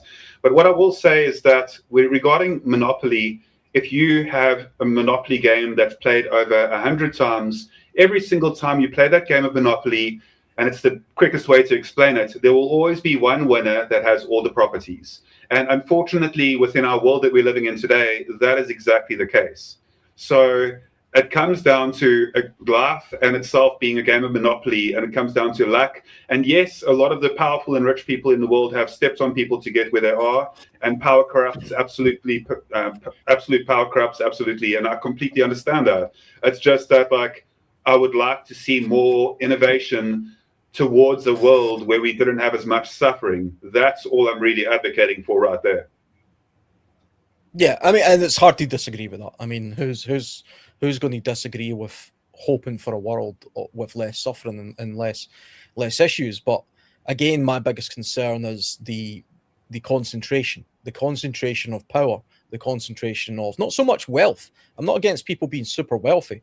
If Elon Musk becomes a trillionaire in the next few years, then good for him, because he's earned it. He's done more innovative things than probably anybody else in history at this point. So absolutely, he should be worth $1 trillion or whatever it is. But it's the power that he wields that I think should be. I don't think it should be taken away from him, because I don't believe in that, you know. But I do believe in people should be able to be held accountable by the majority, and the majority I mean the sort of voting public, as it were. And there has to be more of them. He has to have competition. If you're very much a capitalist, then you understand that Monopoly isn't a game that's played by capitalists. Monopoly is a game that's played by communists, because eventually it ends with one victorious person who has all of the power and all of the wealth. That's not capitalism, that's communism. Capitalism restricts the game to a point where that becomes somewhat impossible, and the open free market of competition is what allows that to continuously develop. Because if we're going to use the analogy of the Monopoly game, eventually it starts off with 4, and then you end up with one person who's won the board and nobody else is playing. That person who's won the game has no incentive to do anything else after that point, because they've won the game. But if there's other people there providing competition or a different perspective on how to do something, it pushes innovation further. And that's why we have regulations, literally anti-monopoly, legislations in place across the world to try and prevent that from happening. I don't think that's happening so much with Elon Musk, because he's politically in the right place at the moment with the people who are politically in power. That will change in the future, no doubt, and so will he. There's been moguls in the past that have, media barons and things in the past that have wielded a lot of power, and they abuse that power. And then eventually their power diminishes because something changes. But the thing that changes is the markets, the pushback, innovation changes. Nobody cares about newspapers anymore. That's why the media barons have faded away to nothing, and now it's the tech bros who are the media barons of the world. And something in the future will change that will possibly push them off their pedestal. But there is also this other fear that maybe it won't. Maybe we are now at the end of the Monopoly game. Maybe we are now at the point where the next thing isn't human at all, it's AI. And the narrow amount of power and control of that AI system really does fall down to just one person. And to me, that's a horrible prospect. That's an apocalyptic type future, because I don't know who that person is, and I don't know what their motivations are. It won't be anything good at my level, I suspect. And even if it is, even if Elon Musk, let's say Elon Musk became the most powerful man in the world, and he was the only guy in town who had all the technology and all the money. Okay, fine. And he shared all my values. And I thought, you know what, this guy's amazing. He's vastly improving my life right now. I can guarantee that he's not going to improve the life of anybody in North Korea or Iran or any other country that he seems to be as an adversary, because he has a different culture. He's in a different world. He's in a different circle. He's in a different part of the world, literally. So it might be good for us, but it could be bad for many other people. And that's why I would be more happy if there was an Elon Musk in every country in the world. With similar viewpoint, with different viewpoints. With that, yeah. You're saying, yeah, and I think that's the reason why, and I'll get into it just for a moment here as well. I think that's simply just Krista raised a good point. People should have freedom of speech, and we shouldn't be policing comments and stuff as well too much. And it's just the only reason why, if you had to kind of be a fly on the wall and realize the amount of scrutiny that we experience over here and the association with Elon Musk and that type of thing, that's where the negativity comes from, and that's where the defensive nature was. But that's why I mentioned as well, unfortunately, Kim actually just did over there as well, bring about more of what, the opinion was about specifically.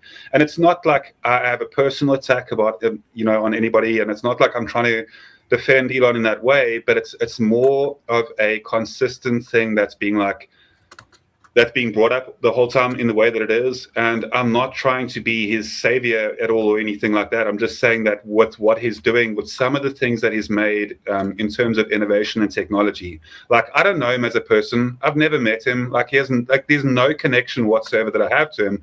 And it's perfectly fine to have an opposing viewpoint to what my viewpoint is. That's what we should do as people. We should question ourselves and question each other. And that's the way that we're supposed to be able to grow. So I do apologize for being just quick about removing the comment. I thought it was a defamatory comment, just about something that I was saying. So I was more on the defensive about that, as every single person does at times. So I do apologize for that.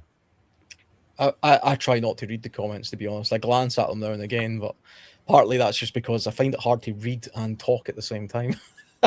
I'm terrible at that, so I don't read the comments too much. But I can like I say, I understand the personal defensiveness of defending somebody who is the same nationality as you, especially if that's been used against you in a lot of ways. And like I say, hey, being British means I get a lot of hostility as well. Being Scottish in Britain means I get some hostilities from my own people, you know, and other parts of the country and all sorts of things. People will always find something to use against you, you know, even if it has nothing to do with you personally. It just happens to be part of the place that you happen to be from, which we've got no control over.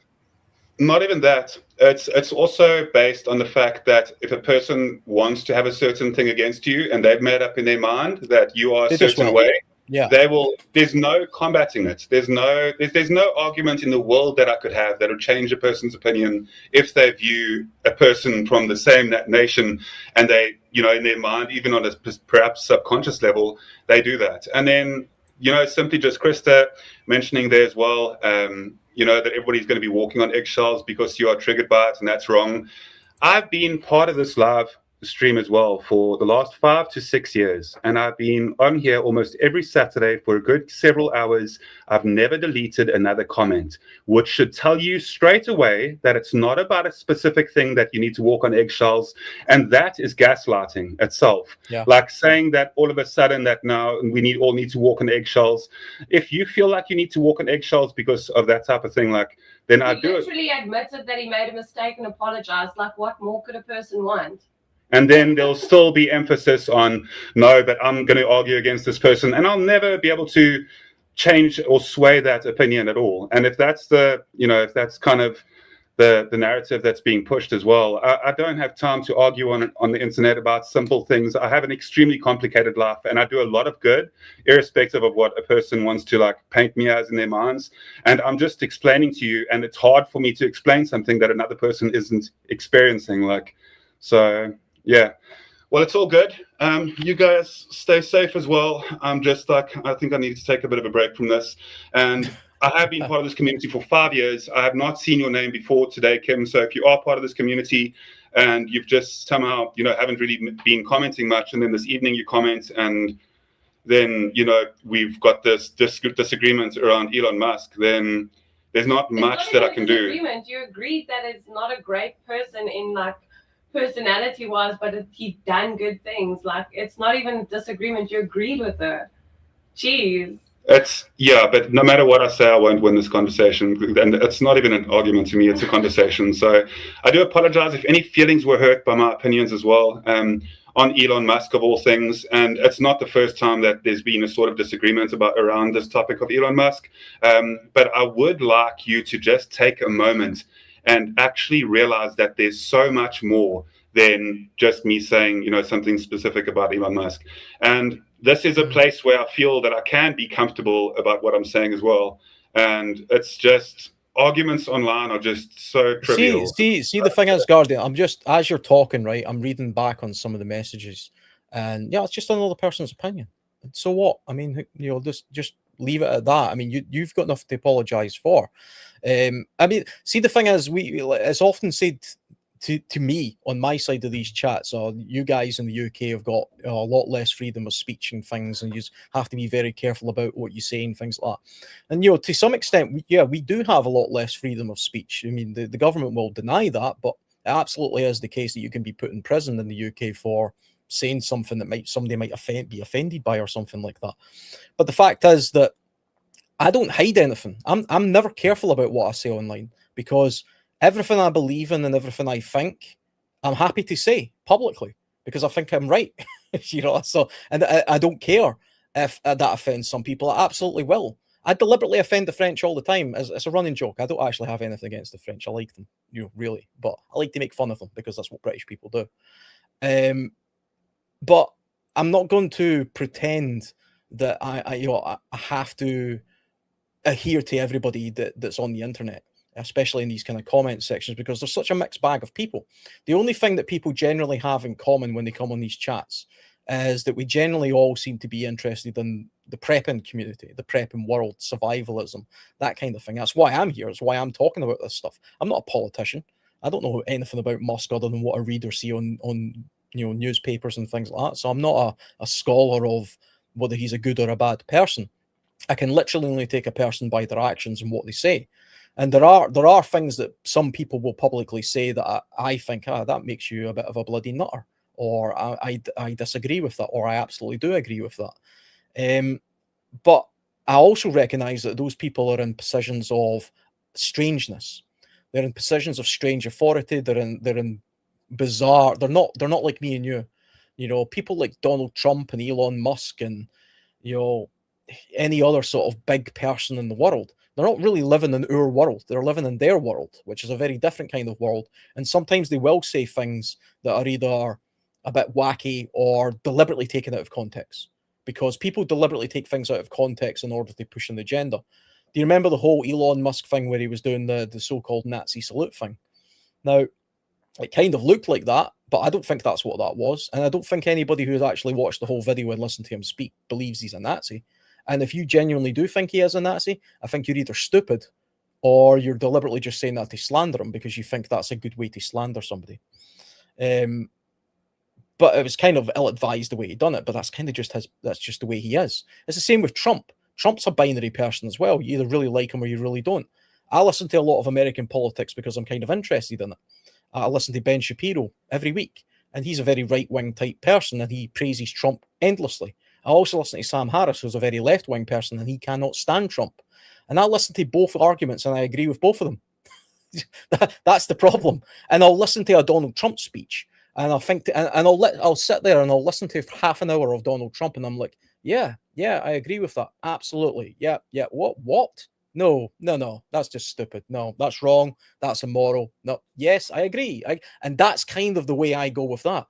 Does that make me an authority on how rounded that person is, or how well I know that? Of course not. I don't know anything about that guy. I don't know what he's like in private. I don't know what he's really up to in the background, whether it's good or bad. We can only take things from our perspective and interpret them as best we can, but ultimately recognize that we don't actually have any control of it. It doesn't matter what I think of Trump or what you think of Elon Musk, because we don't control these people. We're observing them in real time. That's what we're doing, and we're forming an opinion that way. But where it does affect us and where it does matter to us is when it comes back to us in some sort of nefarious way, which you have experienced in South Africa as a negative connotation based on the nationality of the man who happens to wield a lot of power, or somebody like me who gets a lot of grief sometimes online based on what my ancestors did 300 years ago. Like, I give a shit. You know what I mean? It's got nothing to do with me. And I think for the most part, they did well. They did good things. I think the British Empire was fantastic. I think we brought a greatness to the world. Good things. It did bad things as well, but it did lots of good. And I've got absolutely no apology for that at all. There's a lot of truth to what you're saying as well, because if the truth is a sword in that way too, that if you are somebody, and I've definitely been fortunate enough to only within the last several years, maybe the last, several years of my life, I've learned the power of truth as well, and being a person that does stick to your word. And it is unfortunate that even as we're speaking around technology and services are actually denied to certain people in our country because of the historical narrative that's also been pushed and stuff as well. So you'll be surprised what we face and encounter in terms of service of denial of service, specifically because of the current demographics that are set up in the country, and that, like, it's difficult for a person to really experience that unless they're here and really experiencing like what's really occurred. And for myself as well, on the technology front, there's so many things that I wish for when it comes to people living better and more comfortable lives. And you said it earlier, it's hard to disagree around somebody just wanting like the world to be a better place. And it's funny that no matter all the good that I do, no matter what like good that I do to try and protect the world and to try and the name of my channel and what I like, Guardian in general, and what that represents for me in my personal life, I've absolutely, and I don't ever feel like I've needed to like say this as well, but I think that it's important for me to just stipulate this here for a moment. Every single day of my life, whenever I've had an opportunity, I've always helped people that are in need. I've always tried to protect people that I care about in the community around me. I've tried to do good in the world, and I've really tried to do that my entire life. I've dedicated my life to helping people and assisting people, and then you will still find people that would prefer to, offer some sort of scrutiny against what I am and my identity and it's true. You shouldn't need to defend that, because St. Augustine as well stipulated that the truth is like a lion; it does not need defending. Set it free, and it will defend itself. Yeah. And that is what I'll say on that. I used to be a little bit more sensitive as well when it came to like a person saying a specific thing regarding like a character or anything. But if a person wants to have a certain narrative and they are against what I believe in, then that's perfectly okay. But I am absolutely, in my own existence, I am genuinely trying, and I will always try for the rest of my life to try and make the world a better place. And irrespective of what people want to view me as, I'm not Elon Musk, but they will associate me subconsciously along the same lines, and there's nothing that I can do about that. So I love these chats. I love these live streams. I am sorry that I got into an argument, almost like a bit of a debate, even though I said it's a bit of a conversation, because it was a little bit of hostility, maybe given forward and back there as well. And that's something that I never... Not from mine. No, never take debate from me as hostility, by the way. Especially, from, I don't know you very well, Guardian, but from what I watch your videos all the time, and I've listened to you talk on here, and we've chatted on here, and you are probably the most genuine person I think I've spoke to online. I'm not just blowing smoke up your arse. I mean, you seem to be a genuinely nice person, just overall. Of course, I don't personally know you, but I believe you probably are. I think the way you speak and the way you talk isn't a front. I think you probably really are like this. I think this is the way you probably are. And never apologize for that. I don't think you should apologize for that. And I don't think you should get too upset about what people in comments say. And never get upset about having pushback, because, people push back on me all the time as well. And sometimes I get humbled by realizing I'm in the wrong. And, I'll take it. I can't be right about everything. It's just, in fact, if I'm right about half the things I say, then I think I'm doing okay. That's kind of why I'm here, because I like to learn from other people, and you guys are intelligent people, and that's why I like to speak to you. We're all here to learn, usually specific subjects, because the thing about prepping and survival, what doesn't matter what the topic is, they're deep topics. They're not simple topics. We're not on here arguing about a football team. We're talking about humanity here. We're talking about the absolute most important things known to man right now. We're talking about geopolitics. We're talking about the future of humanity. We're talking about health, wealth inequality. We've covered race. We've covered nationality. We've only been on an hour. So of course we're going to have disagreements, and we're going to have different views of the world. I mean, right. There was 4 of us on this panel a moment ago, and we're all over the world. 4 different countries, all speaking to each other in real time live. And there's hundreds of people probably in the comments now who are also from all over the world, who will have different viewpoints, different propaganda, and different opinions. And that's what makes people interesting. If we were all sitting here agreeing with each other and saying, yeah, absolutely, absolutely, what a boring chat that would be. Oh, yeah. You know what I mean? It would be boring as hell. So just so that you guys know, if it wasn't for like me meeting my wife 15 years ago, and we've been together for an extremely long time, and because we both have remote work that we do for the most part, we've spent an enormous amount of time in directing each other's company, and there's a large amount of specific things that I've learned. And the most important thing that I've learned from my wife, and the reason why I love her more than like anybody could ever imagine, is because she's an honest person. And honesty is such a rarity in this world. I was a liar when I was young. I used to lie. I used to steal. In my younger years, when I was rebellious and stuff, and I used to, drink a bit and stuff as well. And I used to like hang out with the ruffians and stuff. Hey, good to see you, Homestead Oz.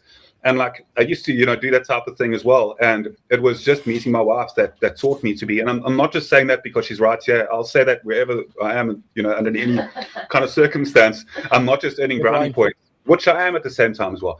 But what I will say is that I genuinely mean it, that she's the most honest person I've ever come across. And that honesty is absolutely incredible. Just being an honest person and sticking to your word and sticking to your narrative. And that's why you're saying, Alan, that you don't feel like you've got the need to apologize, because you're saying what you mean and what your heart really understands. And it's absolutely the biggest defender ever, is that you can just be honest and true to who you are. Yeah, absolutely. And be willing to change your mind. People are willing. Yes, yes. You can change your even just listening to you and your wife briefly have a slight disagreement with something. It was interesting. He's no, I disagree with that, and then you amicably sort of made a joke about it and moved on. But that's how people should be. And I'm fully prepared to have a belief in something, and then have somebody more intelligent bring a different perspective to me and maybe point me at a different angle, because I've been looking at it from a narrow point of view. I've been siloed into my opinion. And then somebody says, but have you looked at it this way? And then over a very short period of time, I'm like, you know what? I'm probably wrong, actually. I might actually rethink this. And I will be happy. I'm hoping people educate me like that, because that is genuinely the only way to properly grow. If you're entirely narrowly focused and you believe a set of things because you believe them and nobody can change, that's not education. That's dogma. That's just, you may as well write it on a tablet and carry it around. I think people are embarrassed to admit that they were wrong, which I think is such a weird thing, because obviously if you don't have all the facts and all the information, that's why I said earlier, people make their conclusions about a topic. They kind of come to that based on the information they have, or the information they have access to, or that is being given to them. And depending on especially in America, I think it's the worst. Depending on which side of the aisle you fall on politically is what kind of news you're getting.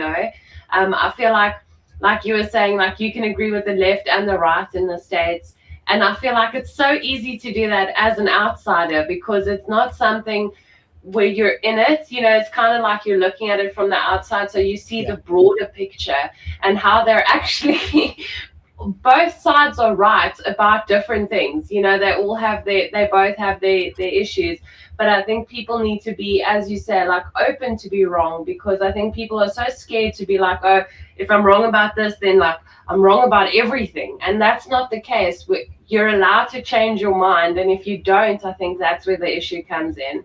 A person should be open to explore new ideas and actually just think about it outside of a conversation.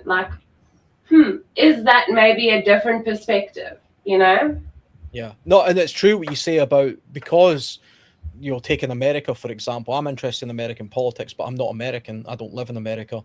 It's easy for me to take a passive observatory sort of approach, where I'm kind of on both sides of the argument, because I don't have a dog in the boat. I don't have a dog in the race, as it were. I'm not.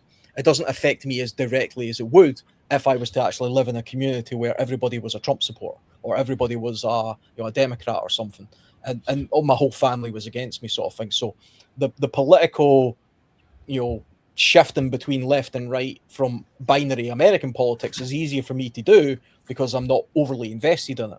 Whereas in the UK, we have binary politics here as well. There are people, very much on some sort of left and some sort of right.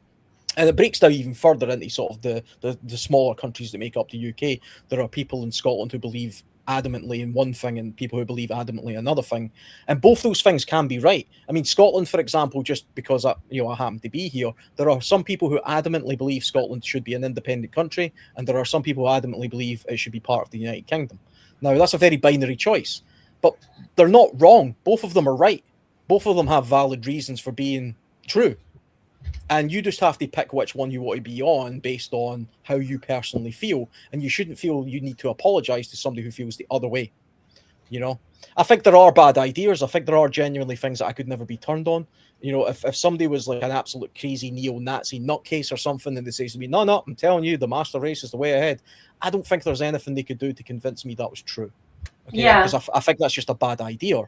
But I'm not going to write off, marginal political things based on what the Democrats are up to this year, or what the Republicans are up to this year in America, or what the Conservatives and the Labour are doing, or what the crime rate in South Africa is at the moment, which is colouring my opinion of that entire nation, because I've never been to South Africa. I don't really know what it's like. I've only spoken to a few South Africans in my life, including both of you guys. So I don't really know what it's like. I don't know what South Africa's like for a person who lives in the absolute slum poverty end of a black South African. I don't know what a super rich South African's opinion is. I bet they're different. And I bet both of them are right. Of course. Yes. Yeah, so I can't throw myself all behind one team. And it would be stupid for me to do that anyway. But what I can do is kind of take a general approach to it and just say, well, I'm broadly in this sort of area, but I can be swayed either way based on whatever the topic is. And that's kind of the way I approach life generally. So we have just regarding technology and the capability that technology has, and with the whole smart home dumb outage, like that type of thing. That's because of my experiences in this country that I yearn for technology to resolve the problems of poverty and the problems behind crime and corruption. It's because of that I can absolutely see technology playing an important part and being a component of a cultural shift to, if you want to call it, enlightenment across the country as well, that we can be more on the same page and people can unify. Because I believe that because of technology, people are able to have discussions outside of their specific groups. And other than confirmation bias, which I think that we all have a part of, we all, have confirmation bias to some degree. I think that it is amazing that technology is allowing us to communicate. And instead of just, obviously there's people make like little circles and stuff as well of their own opinions, and they'll make echo chambers as well, and I get that. But the more important part is the fact that in the world today we have the ability to speak like across the world to different people, and we have the capability to use technology to give us a sort of common ground and understanding. And that's why, for myself personally, that's why technology being such an important component of that change is why I view it in such a positive way. Of course, I understand that there can be negatives, and we could face social credit score and there's all that stuff that can come with the technology. There's tons of negatives, but what can we do? A little bit hopeful, You've got to. For something good. You can't just be like nihilistic about the future. That like, what's the point? It's like those people who are like, save the planet, kill yourself. That type of vibe. You don't want that. You don't want that mindset. You have to have something to look forward to. Hope. Yeah, absolutely. I mean, and you can see it with other technologies. This is the thing. We're talking about technology from a narrow individual perspective at the moment to do with home tech and things like that, and then we're swaying it a little bit into the future technology or developing technology of AI. But the technology of things like petroleum, the fossil fuels technology has done enormous good for the world, but of course we know it's done enormous bad for the world in terms of ecological damage and things like that. And it's the same for nuclear power. We know that nuclear power plants, for example, put out, they're far cleaner than coal-fired, power plants, and they have great energy potential, and they bring a lot of great things to the populations that they serve. But you also then have people say, well, they also bring great terrible things as well. India having nuclear power early on, they simply turned it into a bomb. They weaponized it, and that's where that came from, and that's why there's an attempt by a lot of countries in the world to withhold nuclear energy to some extent, or nuclear development from certain countries, that they don't want to have that kind of weapon technology. On the other hand, there's a NIMBYism going on. I don't know if you guys are familiar with that term, which is not in my backyard, which is you get these people who say, yes, I'm absolutely for nuclear power, I'm all for it, just don't build it near me.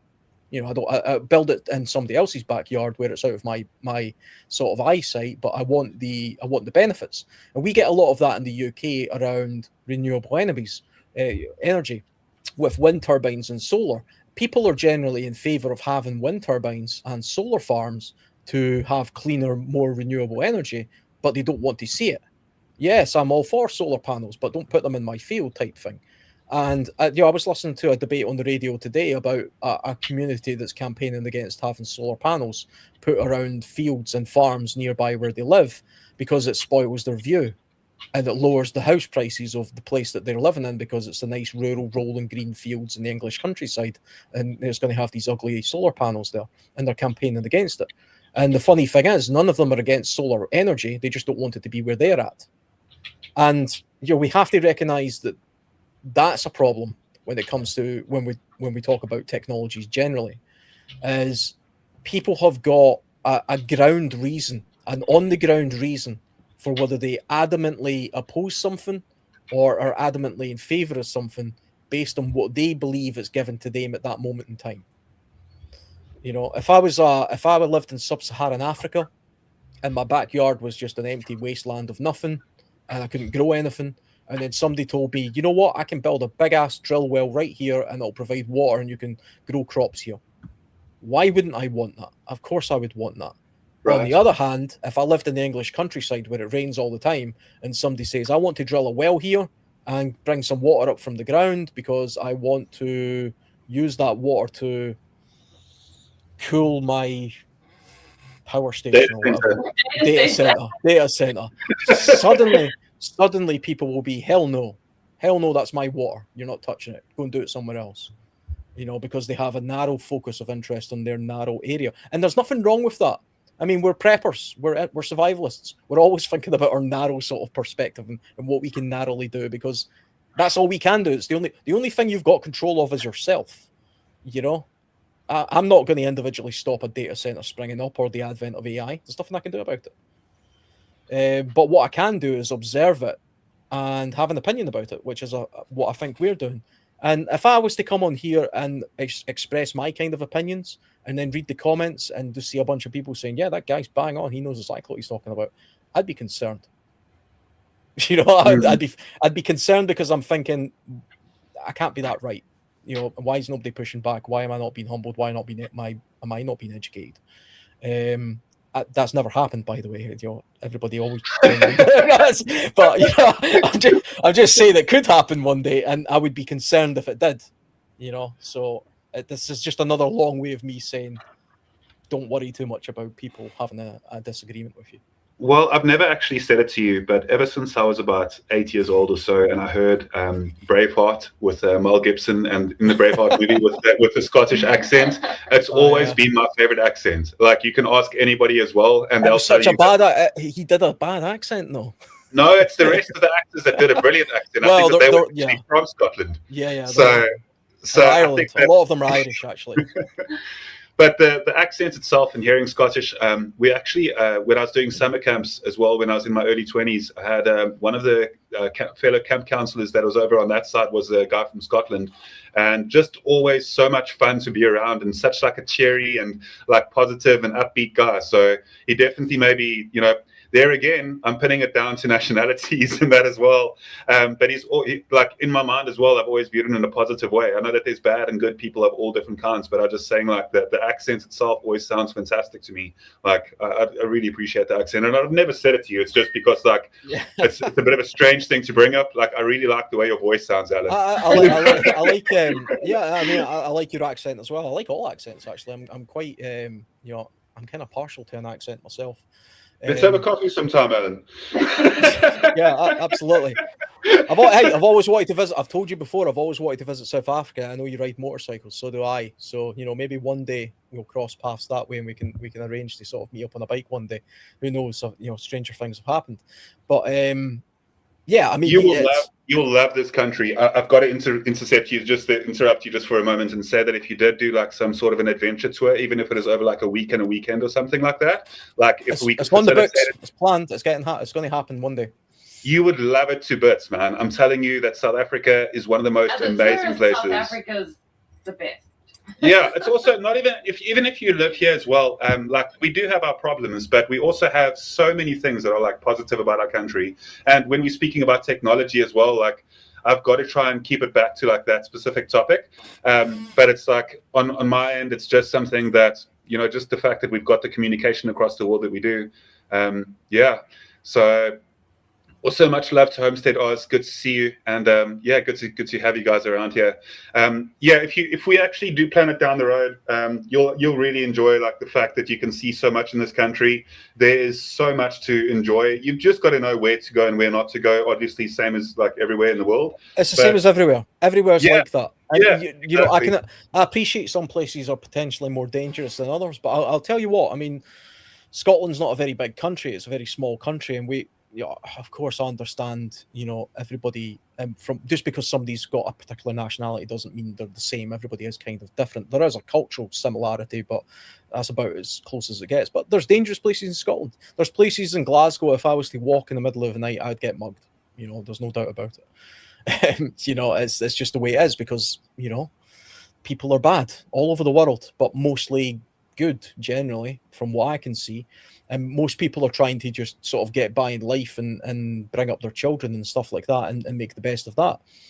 You know, and when it comes to the sort of technology front of these kind of conversations, I think it is important. And you bring this up beautifully, actually, because you very quickly, you know, jumped off the mark of saying why you had a very strong opinion about certain aspects of technology based on your personal experience of the area you're in where it's intermittent with energy. I didn't think of that. This is my narrow bias again, kind of just assuming. I haven't had a power cut in 20 years. There's no power cuts where I live. We don't get them at the moment. You know, they might happen one day, but it hasn't happened in 20 odd years. So it's not. I don't think about it. I don't think about it a lot, and my views would change if I did have power cuts all of the time. You know, if I did have, yeah, absolutely, yeah, absolutely, go for it.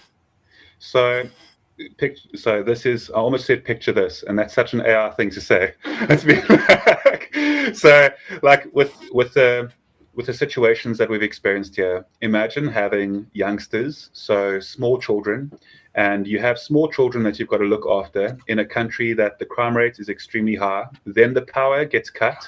The water, sometimes the water is intermittent as well. Because of the power. Because yes, if the power goes off and it's off for too long, then our water, they can't fill up the reservoirs. And then without that, then it takes like about a few hours of the power being on for the reservoirs to refill. So then you end up with like a double whammy where you don't have power and you don't have water at the same time. So imagine not having power, not having water. You are in a country with the crime rates as high as they are. So your whole suburb. The police are terrible. The police take like several hours to arrive at some points. You're on your own. There's no police protection. So you're in a situation where the crime rate's high.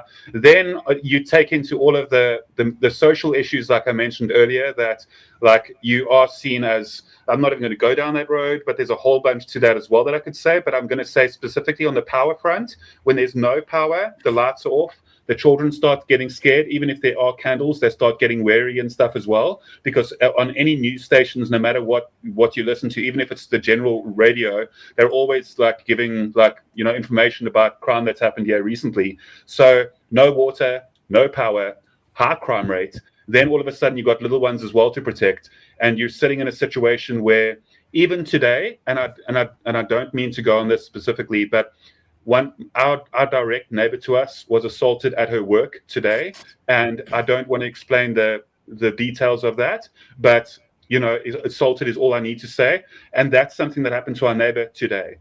During this last 2 weeks to 3 weeks, you can look at how many houses have been broken into in our street and the street next to ours. And it's just like, that is a common occurrence as well, where being part of the local crime prevention group as well enables me to have front row seats to everything that's going on.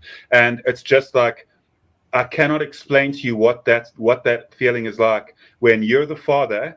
Your duty is to protect your family, and then you can't put the lights on because the lights just don't work, and then like there's no water, like, and you like, it's just, it really becomes quite like stressful in a lot of ways, and you've just got to almost, because you can't change it, you've got to accept it. And that's the reality, and it's something that I don't bring up all that often. But somebody, Vanessa Kitty, asked here, Guardian, how do you get water? I have a well, but also our team and water hookup. So just to quickly, a lot of people have like those water tanks that they fill up, and then they keep those for like reserves, or they've got what they call boreholes. So kind of like a well, but narrower and it's deeper. not really water that you can drink. It's not like potable water. It's like good for watering your plants, or maybe yeah. It's not like water that you can drink. It would have to probably be boiled and like maybe filtered in some way before you Good could. for flushing toilets and things. Yes, that type of thing. Yeah. We also stock up because, and that On also water. makes us preppers as well, because we also stock up on the fact that we might not have water. So like prepping becomes an almost way of life over here locally. At any given time, we've got like maybe 5 or 6 of those 5-liter bottles of water, filled and ready to be used for kettles or dishes or drinking or anything like that. Yeah. So it does cause us to be proactive in so many other ways regarding our security, our food stability. It's why I do permaculture and gardening the way that I do. It's why I have more than 70 varieties of different fruiting species and herbaceous layer as well in my garden with different vines. And just even today, I've got a new plant as well. I've got a chayote, which is quite a heavy vine. That's the type of squash. That is actually a vining squash that you can use the stems, the leaves, the roots. And that's very much like today, I got like 4 of those plants gifted to me by somebody that is in the plant community locally. So I didn't purchase them, I didn't buy them, but you've got to be mindful and proactive, because what happens in 3 years' time if we don't have access to the shops again, or if something does go wrong, or even not just if anything does go wrong, but how do we make sure outside of using technology, how do we make sure that like outside there I've got enough nutrition for my family to survive if things really did start to get gloomy. So yeah. Also welcome, Anne Thomas. It's good to have you here as well to the chat. I hope that you enjoy your stay here, and it's nice to see new people. It's interesting listening to kind of just a little snapshot of the kind of things that you're dealing with and thinking about day to day, and it actually makes me even more impressed with just how upbeat, how glass half full both of you guys are, listening to you over in South Africa, dealing with that kind of stuff. But I mean, I suppose that just becomes part of your normal day life. For you, it isn't prepping; it's just simply being proactively prepared for a normal day. And therefore, that's not out of the ordinary. It's a normal thing to do to prepare for war or to prepare for a power cut. I mean, I don't know if Brian is still on the chat. Scottish Prepper 73. He's on Mike's podcast with me, and he's a friend of mine now, and he's a power bank guy. He loves power banks, and he talks a lot about them, and he knows a lot about them, and he collects a whole bunch of them. And I bet he has the same sort of power issues as me, which is none really. But he goes by the notion that the power grid is more fragile than we believe, and we take it very much for granted in the UK that it's a flick of light and a light is always going to come on, because one day it might not come on. Doesn't matter that it has for the past 20 years. There might come a day where it doesn't, and he knows a little bit more about the power grid than I do, or a lot more than I do actually, and he's proactively putting his sort of preparation into that channel. He's channeled into that sort of that thing. I think if I lived in South Africa, if I lived exactly where you guys live, I would be far more involved in the kind of things that you guys are involved in. I would be part of that community group that's involved in security, so I had a little bit of inside knowledge as to what was going on. I would take my home security far more seriously than I currently do. Yeah, I've got some cameras and stuff, but break-ins and burglaries around my area is very low. It happens. I don't know anybody that it's happened to, which is a good thing. I'm happy that's the kind of situation I find myself in, where I don't have to worry about that too much. I'll wake up at 2 o'clock in the morning, just to let you know this, Alan. I'll wake up at 2 o'clock in the morning to go drink a glass of water and not want to sleep until 5 o'clock just because of security reasons. I will that's how, and it's almost every single night that's the case. Hopefully that'll change. Will that change? Presumably that's something that will, even if it's went on for years, surely there has to be a point where the community that lives there eventually will have to come to a point where they say we simply can't tolerate this anymore. We can't live under that kind of criminality and it goes do something into about a lot in order for it to be fixed. So just a little bit of information regarding South Africa. So at the moment, our police minister has been going through like a huge investigation because basically our commissioner of police is like as corrupt as the criminals he's supposed to be putting behind bars. So there's a lot of like shady dealings that have happened. So people don't trust in our police. Like honestly, when it comes to crimes happening out in like townships, which is like very poor areas, they don't even call the police. They just like mob justice it. And there's areas where the police won't go. The police won't go there because they'll get like stoned. Basically, they'll get like rocks thrown at them because the service delivery is so poor that people like literally just don't even respect the police. When they do like traffic stops and stuff, Which I'm a part of sometimes, yeah. Yeah, they don't even care. Like they'll get together like a group of them that are like drive people that they've pulled over, and they'll put them like in the little van to take them to the jail because they're like drunk or they're driving without a license or something like that, and they'll like start threatening the police. Like the police stations and this is the craziest thing, Get robbed. the police stations get robbed, and then they steal Wow. guns, and then the guns end up in like our communities, like, you know, sold amongst people, and then that all goes into the corruption because it's usually some dude who knows someone shady, and then they like make a deal like, you're gonna come rob and then it's gonna be okay, and then you sell the guns and I get a share. Like that type of thing happens all the time here. And that's not to say that crimes don't get solved and there aren't crimes, like good police that are working at it, but those are so few. Like for example, we have an area from where we live to like, it's difficult to say. You guys also work with kilometers, so I'd say maybe like a 200 kilometer radius, right, from our police station. And Miles we in are, the UK. sorry? It's miles in the UK here, actually. Oh, is it? Oh, Yeah, God. we do both. We do both, but it's Okay. yeah. So But like about 200 kilometers, like in a radius from our police station has to, if something goes wrong, they have to respond. And we only have one vehicle that's operational. There are 6 other vehicles that are broken and they don't have the money to fix it. So they don't. So those vehicles are just standing there. So if you call the cops, you better hope that one vehicle doesn't have a flat tire, because we have phoned for some reason before, like I think they broke into our house when we were gone, and we called them to come, and they told us they can't come out, they have a flat tire, they'll come tomorrow, because they aren't even allowed to change the tire. They have to wait for a specific department to come and see, okay, it's a flat tire, change the tire. If it happens while they're out on a call, then they can. But if it's at the station, they can't do anything. And it's the most like ridiculous thing. So people don't respect it. People don't trust it. And people just kind of feel like they're on their own. So our government, like, yeah, there's a whole joke about a traffic fine can be $200 because you can just bribe the traffic officer. Like you just put it with your Identification. yes, when you hand it to Your them, certification, and and they'll then take they'll the let you go. 200 and they'll look the other way and they'll say, okay, carry on. Not only that, but there's instances where the police have come into a case where people have been assaulted and where the house has been robbed, and they will ask for stuff from that home.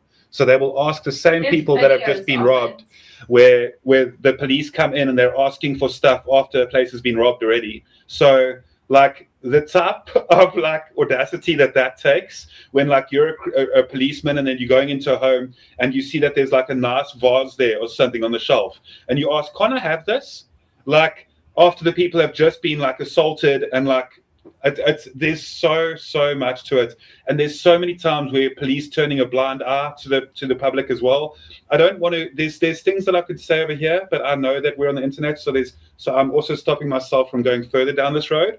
But technology could solve this. technology and transparency could be the reason why things like this, and that's the topic at hand as well. Technology could essentially make sure that the corruption slows down a lot and that policing improves via the ways. And we were speaking earlier about CCTV and people having, over monitoring as well, monitoring society. And unfortunately, where we're sitting, a little bit more cameras everywhere isn't the worst thing possible. A little bit more kind of control and security over everywhere would mean that I don't need to wake up at 2 o'clock in the morning and not sleep until I start seeing the sun come up. Like, I'm so tired of that. And that's why for me, like, if you want to have like a certain social credit score and like that type of thing, like, I don't want to just run to it, but I'm saying that there are certain technologies that could absolutely not just improve the amount of poverty and uplift our country in that way as well, but like also at the moment, and this is my point of view, is at the moment with the way technology is in our country right now, those solutions wouldn't work because they will steal anything. If it can move, it can be stolen, and it's unfortunate. They steal manhole covers. they stole the church bell a month ago. They went all the way up to the top of the church and stole off the big brass bowl and then traded in for metal. Yeah, to get scrap metal. For scrap metal to get money. So cameras aren't the worst thing for us. Like, we could absolutely see how that could assist our society.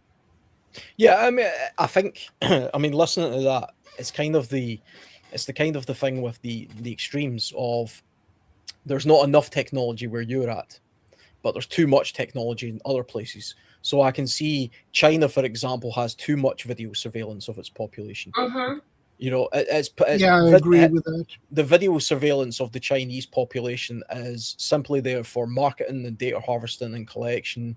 And it's not really about their safety. It might have started off that way, but then you give an inch, they take a mile type thing. You know, it progressively becomes more of a problem. We have lots of corruption in the UK as well. Our politicians are very corrupt. I mean, there's a case going on in Scotland just now with the huge amounts of corruption take place in Scotland. Huge amounts of money of got stolen and embezzled and things with by the political party in charge of Scotland for the past 20 years. Very, very corrupt political party, very, very corrupt country generally when it comes to that kind of stuff. But I do know that if I was to phone the police just now for, there was somebody lurking around in my garden or something, the police would probably be here in about 5 minutes. They would be here quickly. And I also know that the police, when they got here, wouldn't ask me for a vase. They just wouldn't do that. So this is the thing, right? We have probably a little bit too much of some things and a little too less of other things. And this is where the creep comes into it. The example being that you live in a situation where you could phone the police and they might not come for hours. Okay. I live in a country where I could phone the police and all it takes is for somebody to make an accusation against me about my language. And I would be the one seriously in trouble.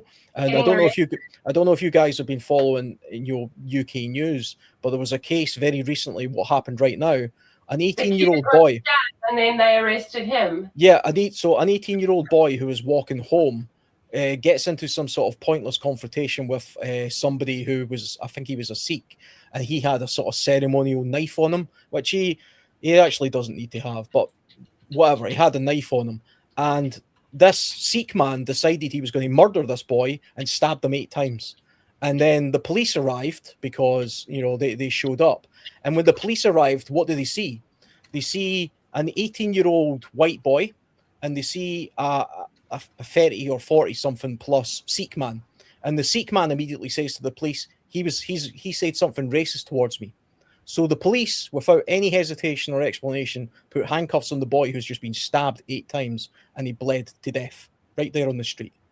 And it turned out the mom of the Sikh guy came and took the knife away. Yeah, the mother came, took it and hid the evidence. And it turns out the racial slur, it's now been discovered that never happened. The man just wanted to kill somebody because he was a nutter.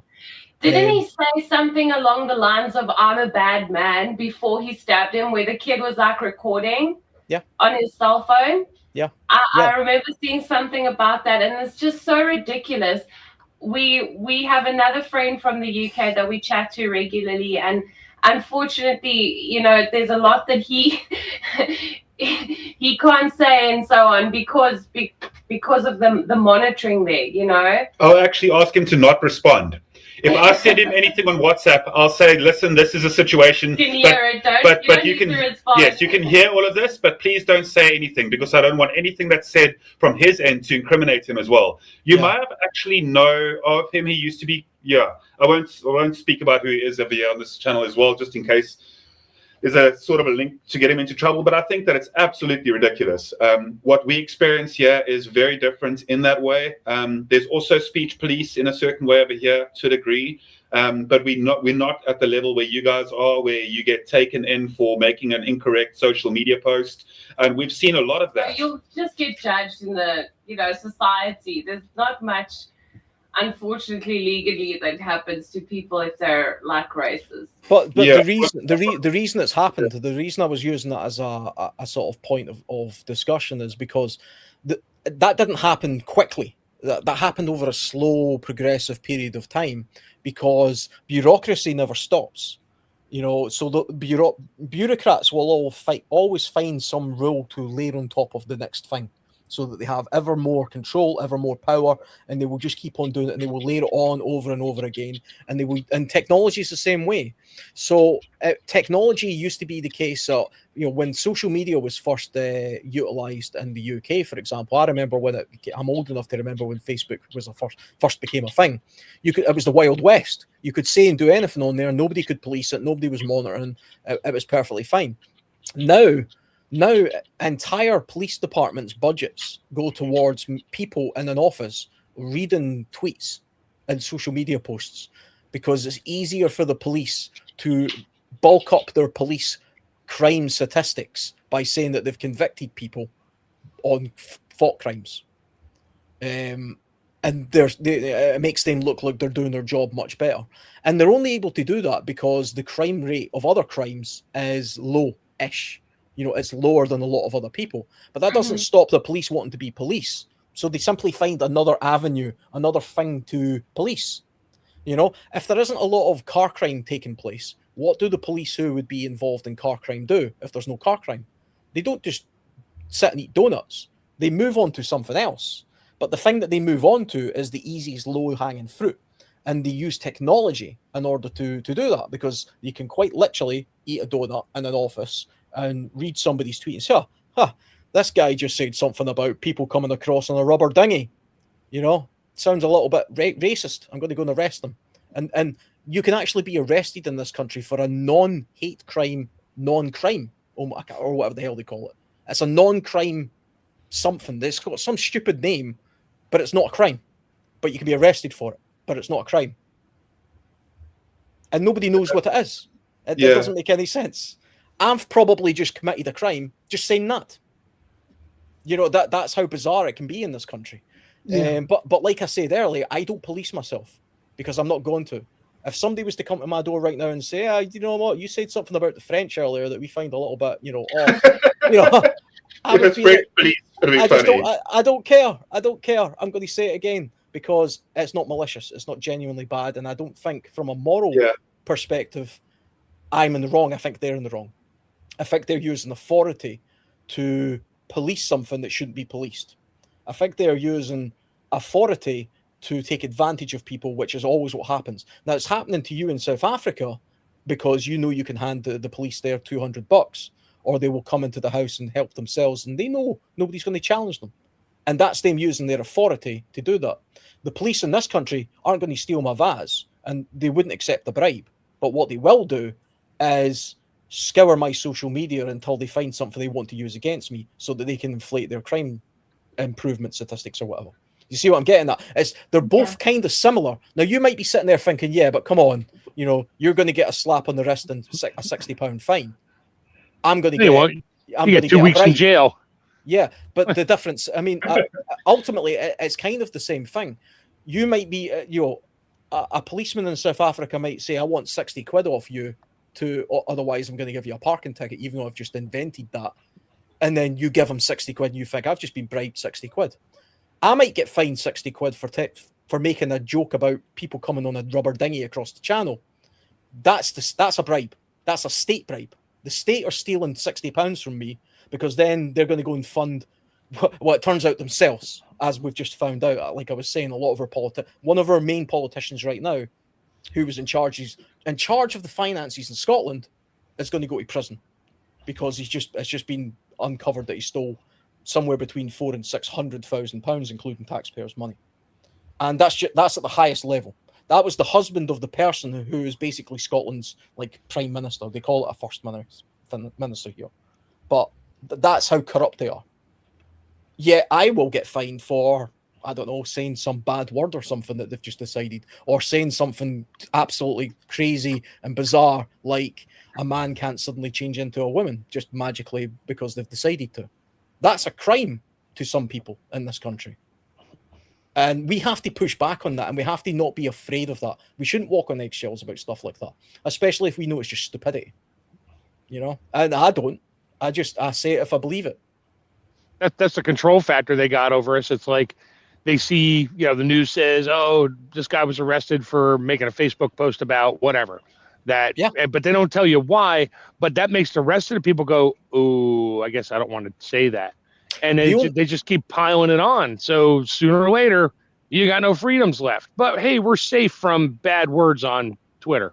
Exactly. And then they decide what the bad words are. And exactly. The only cases you hear about are the famous cases because it's happened to somebody who's like in television or something, or a comedian, or something like that. That's the thing. Over here, we see all these people that are getting arrested in England for Facebook posts. They don't see that over there. We see it. But you guys see what's going on over here. Just like my mom used to live up in Maine, and she would send me a newspaper article. She's like, hey, did you know this is going on at Fort Detrick? Yes, I lived near there for a while.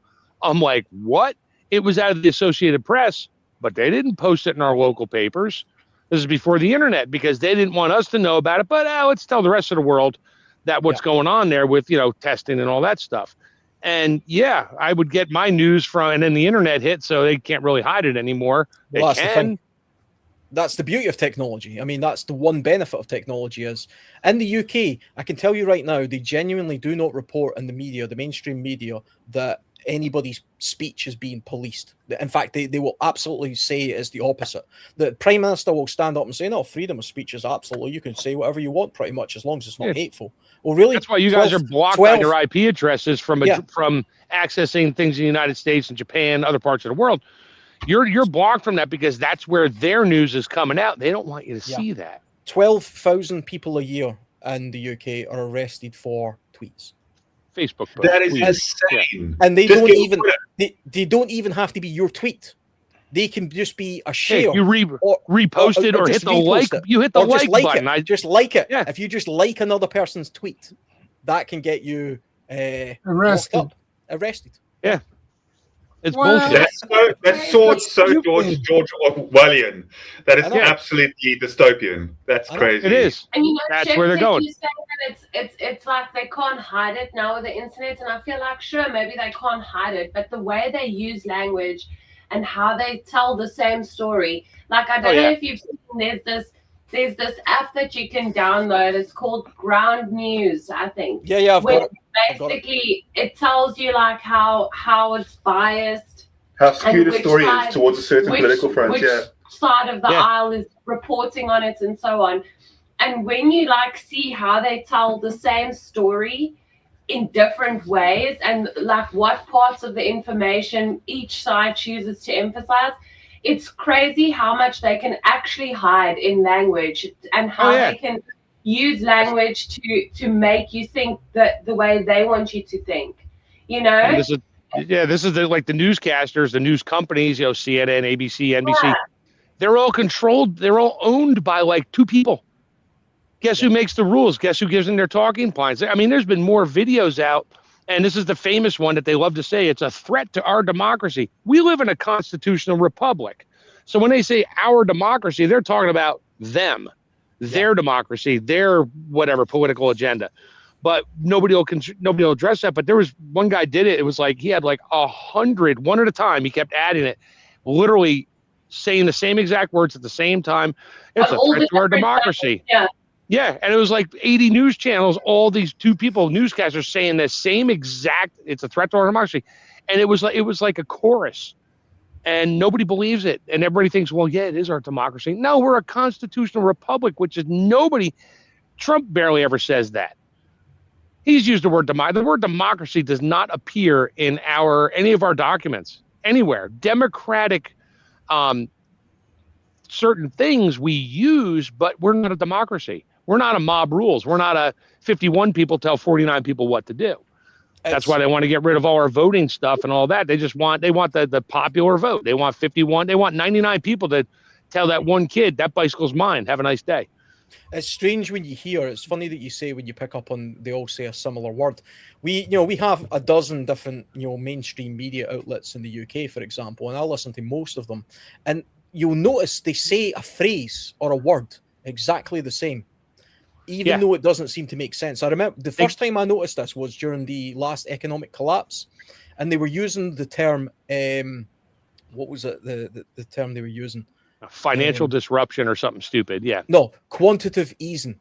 Oh, They were saying quantitative easing. I remember sitting thinking, quantitative easing. I know what quantitative means. I know what easing means.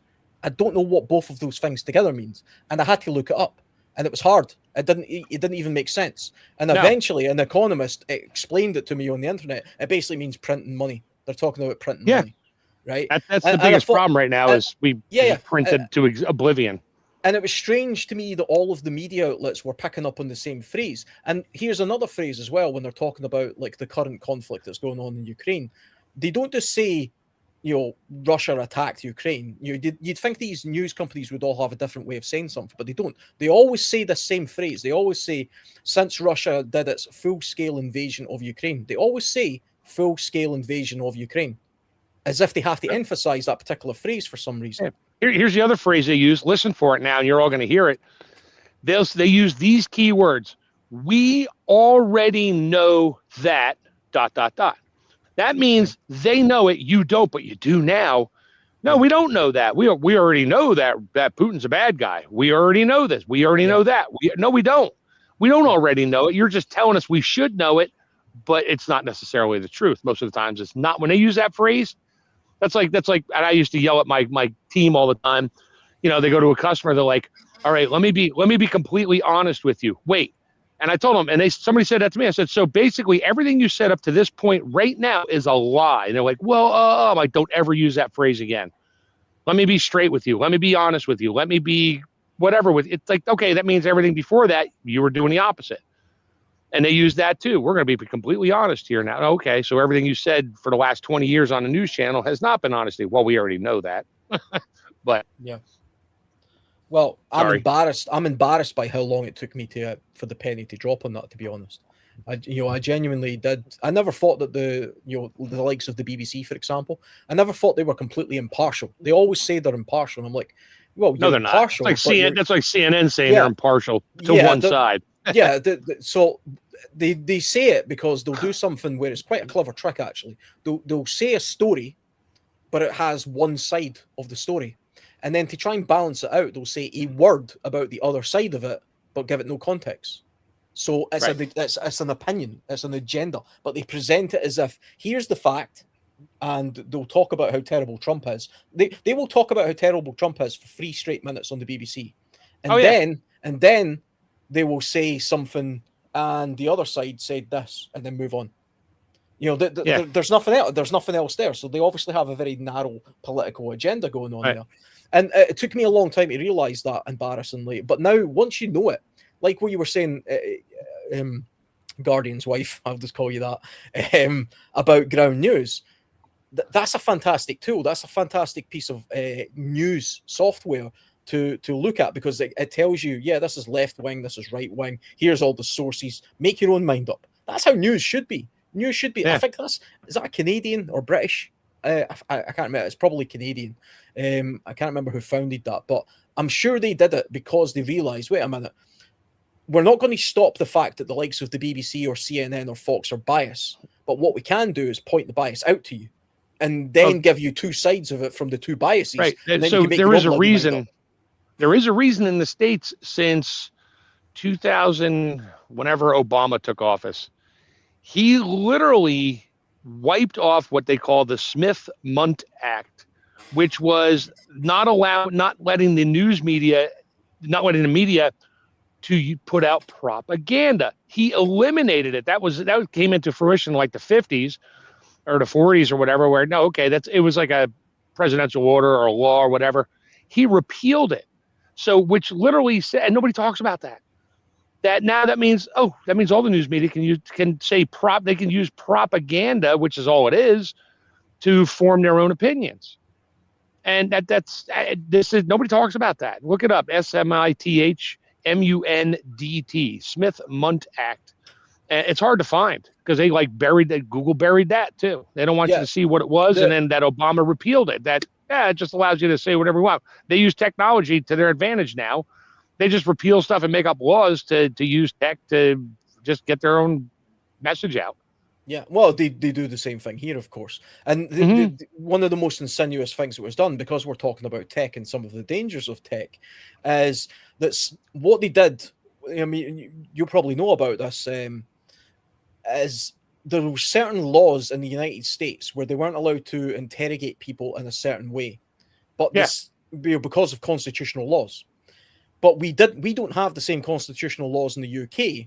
So what they did was they used the Five Eyes thing that they do, the intelligence community thing, to subvert this. So they're like, okay, we want this information and we want to obtain it this way.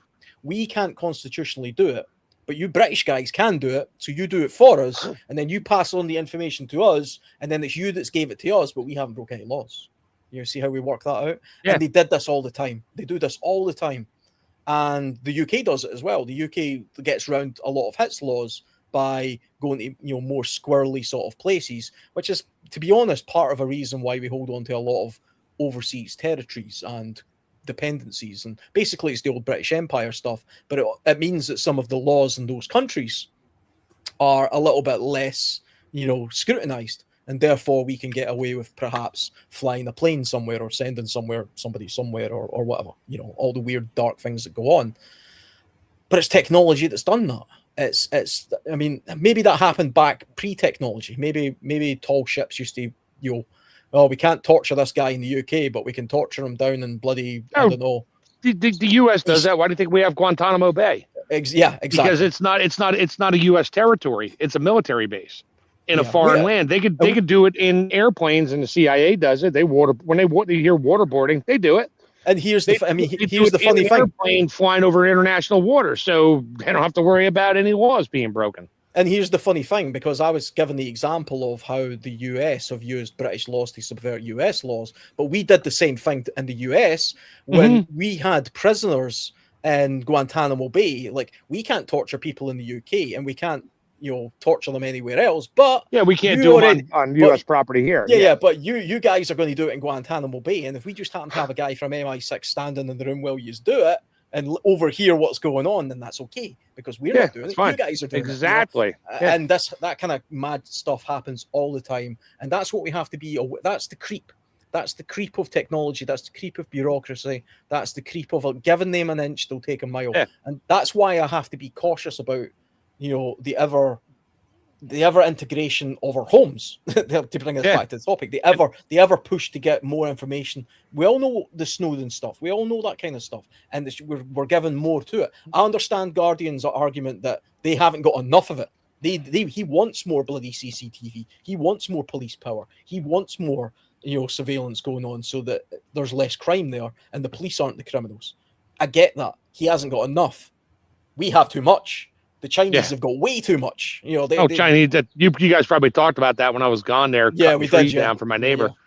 That's all it is. It's like you walk across the street. You don't wait for the green light, and you walk. Boom. Your bank face account recognition, shut down. Numbered. Yep. They know your apartment, and you better carry your phone, because that is your life is in your phone.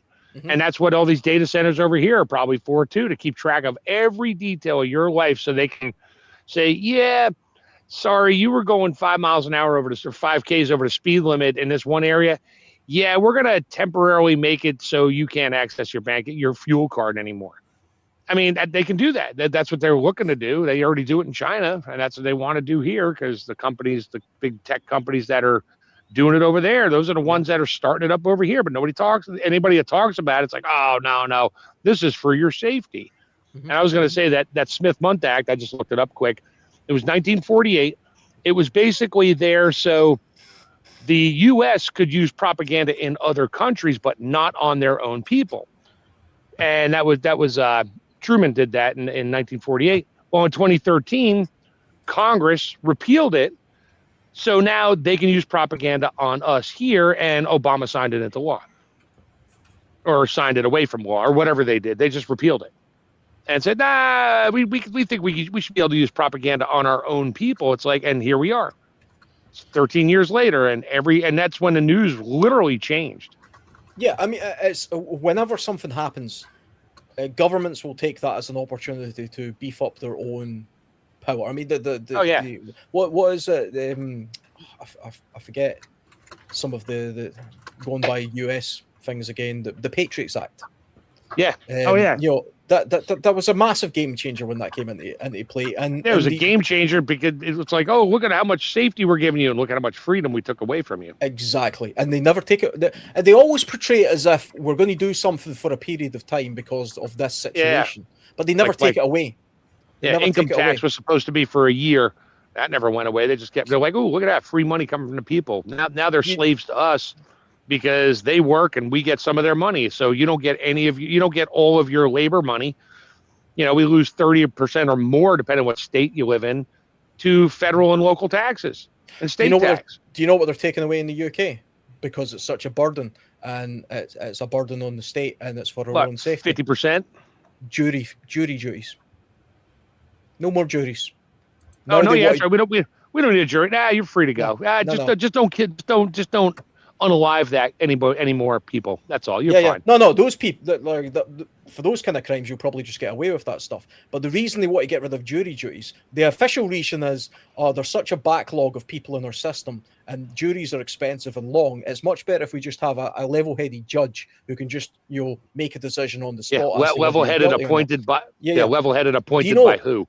Do you know what the backlog of things is that's blocking up the system so much that they want to remove juries? Freedom of speech. Yeah. Because it's all the marches and all that kind of stuff. So they want to get rid of juries, because juries, it turns out, if you put a person in the dock and say, why is this person here? Oh, he liked something on Twitter. The jury's going to be, and he's free to go. Yeah. No, they don't want that. That was unacceptable. So in California, and now you can't have juries in California because, well, they try to have juries, but because in order to be picked for a juror, you're registered to vote. That's where they get the voter rolls from, or they use the voter rolls to pick jurors. I get them every now and then, and they send it out. Well, here's the problem: they send out these jury notifications that you must go, or you're going to be arrested. Yeah. And these people are like, well, I can't because I'm not a citizen, or it goes to some bogus address because there was nobody ever there to begin with. So they're starting to realize their own system is catching them off guard because 50% of the people that live there are not American citizens. We just, I kid you not, we just had elections in Scotland. Well, most of the UK, but we had devolved ones in Scotland.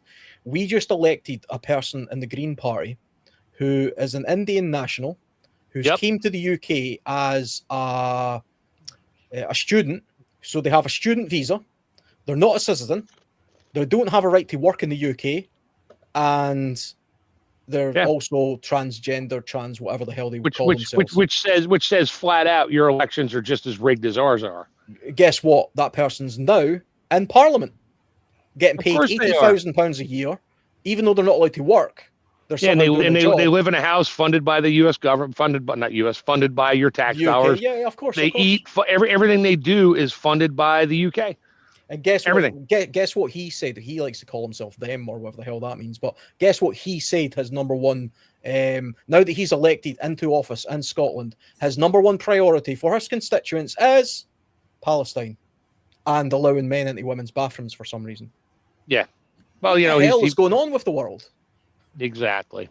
Somebody's writing the rules, and somebody's paying the paychecks to make these things happen. That's sure conspiracy theorists. But technology, I say, to play devil's advocate a little bit, and like I say, I'm a fan of technology. I'm a technologist. I love it. I have a degree in technology. I did audio technology. I'm surrounded by technology. I love the stuff. I have one of these dodgy cameras right here, that I'm going to put in my backyard tomorrow because, I like to me it's security, but I know that's easily hackable. But So, it has bad points, it has bad connotations, and this is just some of the stuff that comes out of it. you know that so the artificial intelligence systems that are out there, they utilize the same capability that you've got with your Wi-Fi to detect. They see in Wi-Fi. They don't see through cameras or anything like that as well. So the way that their vision works, and I've always been extremely intrigued by this, is the fact is that the same way that we would believe that we need cameras and that your phone has a camera and that your phone has audio, like the systems that are out there that are driven by artificial intelligence have no requirement whatsoever to have any camera or any audio devices at all. They see in Wi-Fi and they can see around corners. They see everywhere that Wi-Fi can. There's no way whatsoever that. Go ahead, Chef. No, they see a 3D version of, it's like the stuff you see on sci-fi or on like the Matrix. They see in 3D, but it's not. It's visual. Eventually, it's visual. But yeah, your Wi-Fi signals bounce off of things, and like radar, it creates an image. Yeah, and they can do that. So, well, you can do it. Not my sister does it at night when they're done watching TV and that, because they have Wi-Fi in the house. She unplugs it, and that irritates her cable company, so the Wi-Fi company, so bad, because in the morning she plugs it back in. They get mad because every now and then she's like, oh yeah, she calls them up and says, hey, I need you to reset my my router. Well, what happened? I unplugged it.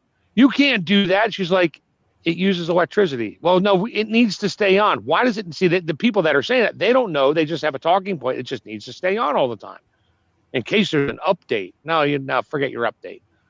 And I'm about to start doing that in my house. That's interesting. And as things progress, it will actually be rather intriguing to see how that goes. No, but also, good evening, Lee. Nice to have you here with us, Lee. Go ahead. Wait till 6G comes out. They do it in other countries as well. But so they have like almost free Wi-Fi that anyone can use. So they specifically like to put it in like poorer areas where people might not have access to internet at home, so that they can still have access to like studying materials and so forth.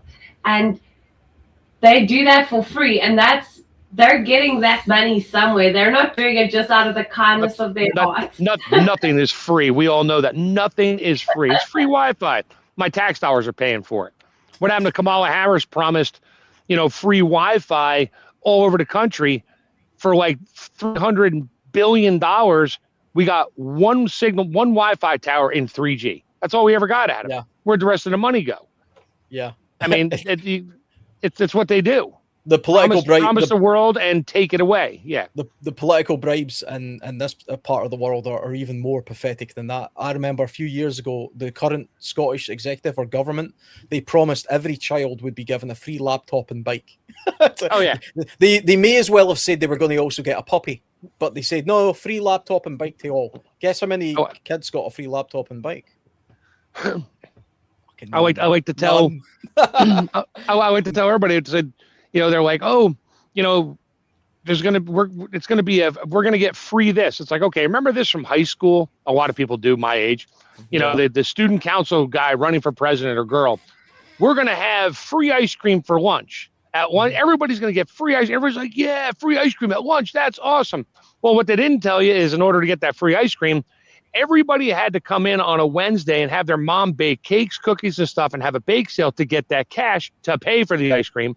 So you were still paying for it, except more so, because my mom would spend, 6 hours in a day making like 50 cookies and cupcakes and that, so I could bring it in for the bake sale and sell it for, 10 cents a piece back then or whatever. And that money, we never got free ice cream. I'm looking forward to seeing the mayor of New York provide all the free stuff he said he was. Yeah. He's another classic example of of fake elections. Yeah, there's no way. Ironically, he's Muslim. All of Brooklyn is Jewish. You really think they voted for him? No, they did not at all. They show a couple rabbis or whatever going, oh yeah, he's good guy. No, he's not, and they know it.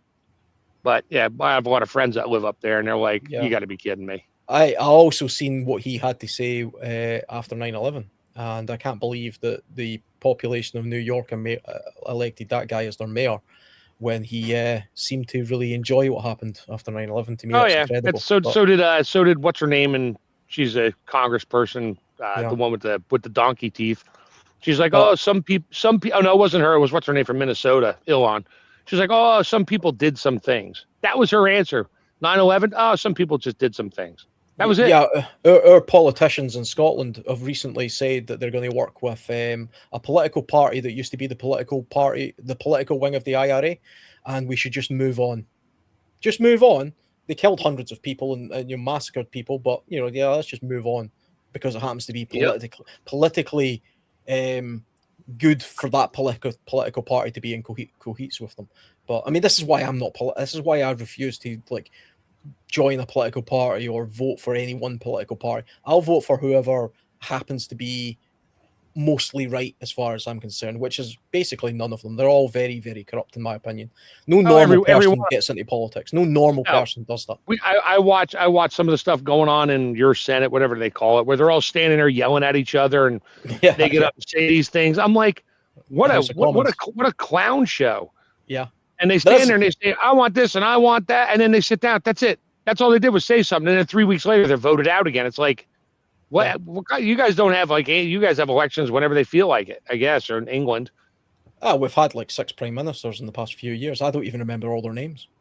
Yeah, I don't think nobody remembers their names. They're in, they're out. They're in, they're out. Yeah. They're in, they're out. They're in, they're out. They come in, they get rich, they leave. Mm-hmm. They get to live in that house, whatever that house is on, whatever that street is in London. 10 Downing Street. Yeah, Downing Street. That's it. Yeah. Hey, well, I think we all agree that our politicians are dirtbags. I mean, that's kind of just the way it is. And see that question, by the way, Prepper for the Ages, where he says, what agenda-free news sources do you people use? I follow YouTube channel agenda-free TV. See the way I look at it, I don't think there are any agenda-free news sources. I think you just have to recognize what the agenda of that news source is and then listen to it, but then listen to another one and form your own opinion. Like I said earlier, I like American politics. I like to listen to it, but I don't have any, I don't live there, so it doesn't really matter to me, but I like to listen to it. But I will listen to the Daily Wire. I'll listen to Ben Shapiro, and he's very pro-Trump. And then I'll listen to CNN, or I'll listen to Sam Harris podcast, who's very anti-Trump, and I'll listen to everything they have to say, and I'll form my own opinion. But they all have agendas. But at least they don't hide it. At least Ben Shapiro doesn't pretend that he's not, pro-Trump. And at least Sam Harris doesn't pretend that he's not literally thinking the guy's the Antichrist. And, whereas if you listen to CNN or the BBC or one of these mainstream things, they're given a facade of impartiality or fact. They say something as if what they're saying is factual, even though they've literally just made it up. And that to me is, abhorrent. Hey, who's moderators for anybody's channel? Because there's one sitting there staring at me right now that's needs to leave. I'm not a moderator on Shadow's channel, so I can't make him. At least I don't think so. Guardian did look at it and he tried to remove it, but it's not popping up so he can remove it. So. I can give you one guess as to who would be behind that, by the way. And I'm just saying that's interesting. Yeah. But yeah, Guardian did. I don't know whose channel it popped up on. Was it up on yours, Alan, or is it up on Shadow's? I don't know which one it is. I don't know what comment you're talking about because I don't really read them that much, to be honest. Yeah, well, that's how far up is it? How far up is it? No, 3. Or what's the name? Yeah, that one. Yeah, that is not on my side. All right, Alan. It's on Alan's side. Time to make Chef Tech 86 a moderator, so at least I can get rid of some of this garbage for you when you're not paying attention. I almost never actually monitor my own comments.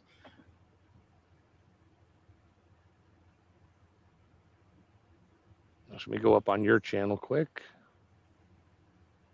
And where are you?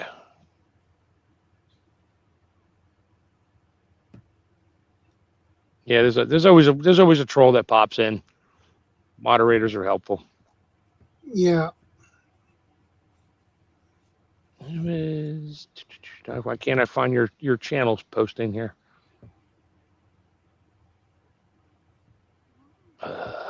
What's the name of your channel again, Alan? I'm having a brain fart.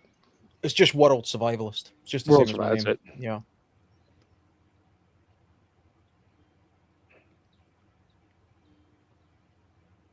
There we go.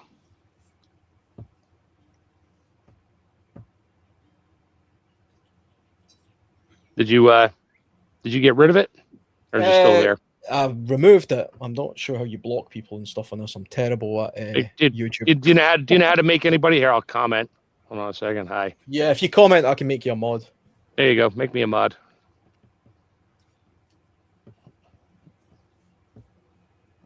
Looks like I can't see it now, so I guess it's gone. There you go. Yeah, it's gone off of your page. So yeah, I removed it. Yeah, remove it, and you just right click or block them or whatever. But all right, Yeah. I'll keep on your side. Shadows, he's his own mod. He watches everything coming up. Yeah, but I can't do anything on Alan's side. No, you can't. Well, I can now. So Yeah. All right, back to technology ruining our lives or making our lives better, or smart home dumb outage. Yeah, You power see- goes out, half the world is done because they You don't see, know how to work people- without technology. There are people that have like the power of the internet at their hands, and then that's what they decide to do with it, is to be a troll. I'm just making like a funny like statement. If you think about like that's like out of all the things you could be doing in the world, you decide to like go to like a channel and like troll. Like that's what your life. It'll be very interesting to see like what led up to that moment in a person's life that they would decided to be like, I'm going to go troll somebody. Like Yeah. Oh, I get making fun and that type Yes, of thing, good but to that see you was like again, man. such What an a- interesting approach. What a boring thing to do. You know, I mean, that's but hey, I mean, whatever Yeah. you're into, I suppose. They probably have about 6 different other things they troll on. It's Saturday, sorry. That's this Saturday night. So I do hope you find something entertainment, some good entertainment in your life as well, other than scrolling on the internet. Like I hope that Oh, yeah. someday you do mature Hey, past that. Shadow's well versed on what trolls can do. When he used to post the link, and that one came up. Yeah, we had to shut I heard about we that. had I to missed shut that. we shut the stream. He's like, "What do I do?" I was like, "Shut the stream down and delete it, and just start a new stream." And he did, and that's when he just started sending out emails instead of posting. Yeah, never Of just like, post "Here's the link. Come on up." Yeah. And if you don't know him, don't let him up. We They were show on your that face. live stream, and we went off like literally probably about 10 minutes before that happened. Yeah, So you missed we it. just missed it, but we heard all Damn. about it. Damn. Missed it. That was a terrible thing. Oh my! Yeah. Specifically, I should send a ninja algorithm to crash that troll system. So the look on Shadow's face when this guy came up and he's like, "Hey, how are you?" No words, right to the video.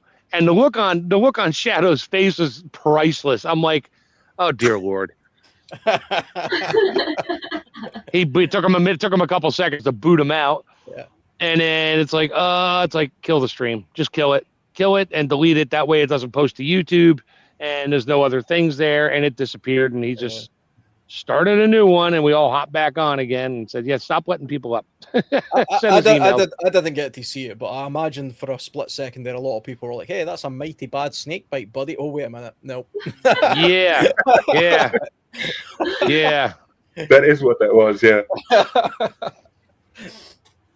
Yeah, it's just over time, Shadow. I think that the way that you evade like combat in the way that you do, like is like verbal altercations and stuff as well. You're not somebody that likes to stir up anything. In fact, Always like a civil chat. yeah, you keep the chat civil for the most part, like almost always, Yeah. and that's a respectable thing to do. And I try to. That's why even when there was like a bit of a disagreement earlier, I try to not like go too heavily into it out of respect for what you do and like how you lead your lives. And it's quite strange, but just to bring it up as well before myself and the missus head off as well on this end, like it has been phenomenal to have a place on Saturday evenings as well, just to be able to like chat to you guys and to share ideas with people who share similar like life kind of outlooks in the way that I do as well. So I really appreciate And it. we've learned so much. Yeah, Oh, really. I think it's great because I get to hear opinions from literally 3 other countries, sometimes 4, depends on who pops up.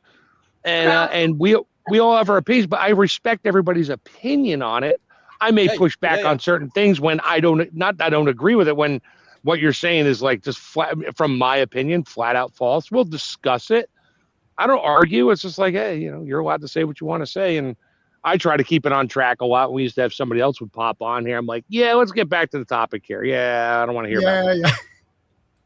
So there was that. So I will say this with much love, that I appreciated this evening's conversation, and I think that it's always good to chat to you guys as well. I appreciate this community more than you guys will imagine. So thank you for the chat and the live stream this evening, and I'll definitely catch up with all of you guys soon. I'll definitely see you soon. Thank you. Great speaking to you, Guardian. See you later. And Good see you later, Guardian's wife. It's always nice to have you, Guardian. Have a good weekend further, guys. Take care. It's the thing about tech as well, though. I mean, even with the experience that you had on your channel, Shadow, is there's always one person who would just want to see the world burn. There's always there's always somebody out there who, it doesn't matter what you try to do, what your intentions are, or what everybody else is doing. There's going to be somebody who wants to just put a dick on a screen or pee in the soup or do something because they're just a horrible person, and they want to be that adjutant. They want to be that, look at me, I just corrupted the thing, and that's kind of the creep with tech as well. Do you not think? I mean, at some point you're going to get some super powerful tech billionaire or some company.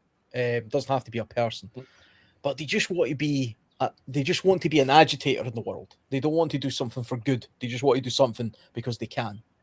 Yeah, it must be like boredom. They sit and I'll say it the way everybody makes fun of it. It's like, hey, they sit in mom's basement. They got nothing to do in life. They have no goals, nothing.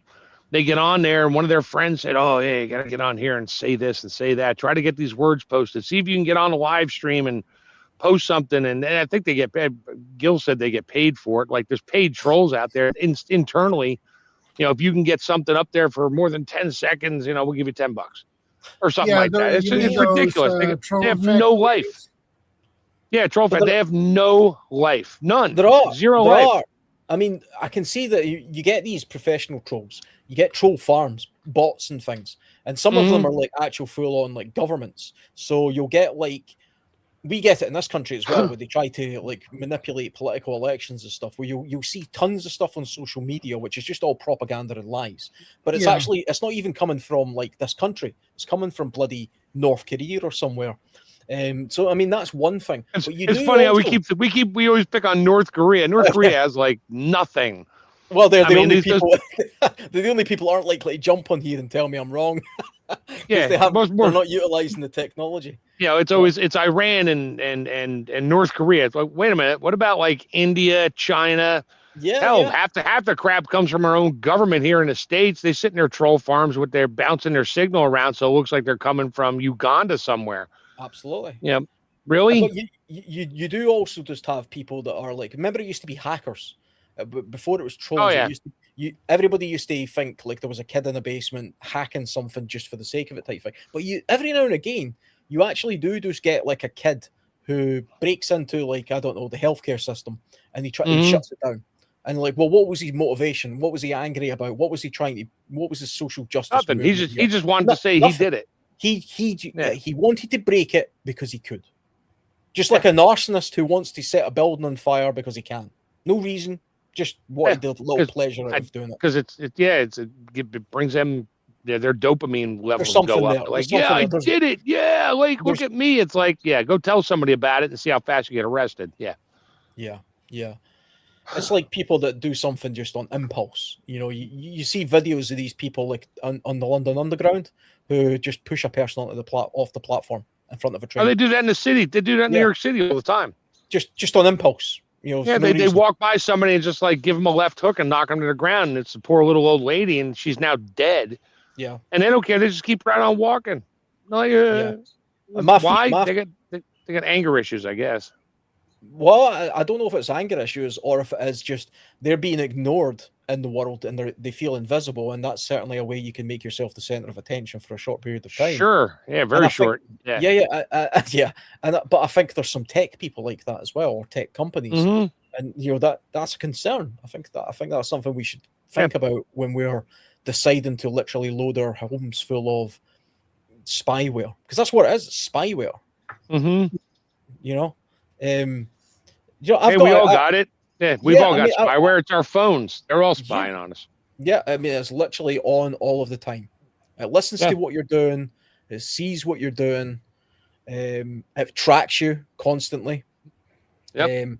I found a feature on Google Maps the other day where you can go into it and it shows you all of your movements where you've been pretty much years back. So I could see like my own tracking movements from years ago. I didn't know it had that function. That's on Google Maps. See, I don't use Google Maps, but I don't have Google on my Maps. phone. I have an iPhone, but I'm sure it's there too somewhere. Yeah. I mean, they make it out as if it's just, because people like to see where they've been. Well, no, I know where I've been. I was there. Well, that's how they found that military base, because all these guys were jogging on the track. It's like a 10-mile track or a 20-kilometer track, wearing their smartwatch for their health benefits. And all of a sudden, everybody knew where they were. You could see these little red circles everywhere. That was a Navy ship. That was a Navy ship. I heard about that. Yeah, it was a Navy ship, and there was also a base somewhere. They were doing the same thing, and they freaked out. I mean, the government was like, "Oh my God!" So they shut it down, or they told their guys, "They're like, no more Apple Watches, no more tech." I mean, they'll probably carry government-issued flip phones with no cameras on it. So it's like, I wish those days were back. Just give me my old Nokia flip phone that I could talk on or text. That was it. Well, I mean, that's the thing when it comes to tech as well. You do get a lot of people who are like absolute technophobes almost, and they say, look, nothing's ever deleted from the internet. Don't put anything on there because everything's blah, blah, blah, all that kind of stuff. My view is, okay, everything I'm all over the internet. I have a YouTube channel. I'm talking here literally across the way. I don't hide my face. I don't, Alan is my real name. You could probably work out where I live, based on what I've said. Things like that don't concern me, because I've got nothing to hide as far as I'm concerned. That doesn't mean I think everybody should be like me and just sort of approach the world that way. But what you can do is you can remove yourself from it temporarily if you want to. I'm not important enough or interested enough that anybody actually gives a damn about me. If I stopped coming on these lives and I shut down my YouTube channel and I switched off my social media and I just disappeared for a month, somebody next week would probably be like, oh, remember that guy Alan? And then 3 weeks from now, nobody would remember who the hell I was, and it wouldn't matter. So you can remove yourself from it. There's a bunch of us that would spend days trying to track you down and get a hold of you. Dude, you're okay? Are you alive? Are you alive? Are you alive? Yeah, what happened? I mean, if everything got absolutely scrubbed and gone and not a trace, it's like, government got him. You know what's happened? It's because I made that French remark earlier or something, and the UK authorities have came to the door, and I'm in Guantanamo Bay. But I mean, but my point is, though, I mean, you can't really remove what you've put on the internet, but you can remove yourself from the internet in that moment. Yeah, I took myself off of Facebook. It's all my stuff is still there. My last post was in 2019. Yeah, I don't use Facebook. I just stopped. I got in too many arguments with people. I'm like, why is this shit ruining my life? So I mean, it's still there. I can go on there, and every time I only have it on one of my devices. And I'll turn it on every now and then and pull it up. Be like, you have 18 million notifications. It's like, of course I do. Yeah, I mean, I think there's a lot of, from a mental health point of view, you have to limit the amount of technology you use. And if a lot of the technology is similar anyway, like social media is basically all a copy of each other. I've got Instagram, Twitter, Facebook, YouTube, probably one or two other ones. I use none of them, right? I only use YouTube. My stuff automatically posts to a page on Facebook, and it automatically posts to Twitter. It's for anybody who's listening to this thinking, yeah, you never comment back to my replies. I don't even know the password for my Twitter account. Don't know. I've got a clue. Never looked at it. But I know it exists because it occasionally pops up in my email that I've posted something. I'm like, yeah, I don't care. And Facebook is kind of similar. But I mean, I can stop all of that. I could simply unconnect everything. And yeah, I get that I could never remove the stuff, but I don't care that any of the stuff that I've said or done is out there, because I agree with me. I agree with all my opinions. So I'm fine with having them out there. you know, and I'm not going to get into politics anytime soon. So it really doesn't matter to me that somebody somewhere will, you know, if I try to get into politics tomorrow, somebody will say, well, I think you know, when you were speaking to Chef on Shadow's podcast 5 years ago, you happened to say that you thought women can't suddenly become men. You know, that's a no-go. You're now banned from all politics or whatever. And you're banned from everything and arrested. Yeah. Don't care.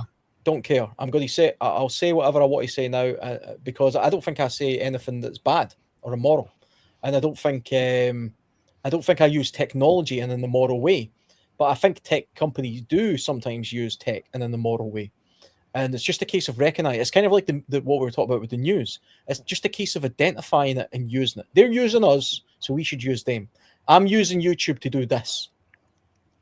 YouTube is using me to occasionally try and sell me some garbage that I don't want, and I might even sometimes buy it.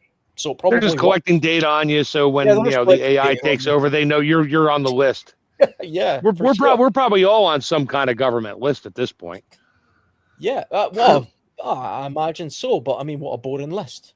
You know, I mean, for all the kind of people in the world that have really genuinely bad intentions. People. No, we're not high on the list. We're just on a list for their preppers. You're on a list. You're a survivalist. You're on a list. Exactly. I mean, you only have to say you're a prepper or survivalist, and suddenly you're connected to being the bloody Unabomber and some other nutcase or whatever. You know, I've heard that term in a long time. I heard it the other day. That's why I thought it was funny. He was anti-technologist, actually. He was against technology, wasn't he? He lived in a cabin in the middle of nowhere, Montana or something. They actually moved his cabin to DC to one of the museums. I remember watching the documentary they made about it and thinking, God, is this what people think survivalists are? It's such a terrible thing to be lumped with. That's where preppers and survivalists all got bundled together for a long time there of, you know, the nut jobs living in the woods with 10 containers all stacked up and barbed wire and enough guns to like start their own war. Yeah. That's what it was all. That's what they in all the movies and stuff. And that's the stigma they've given us now. But hey, I'm perfectly happy to use technology to my advantage as much as they can use it against me.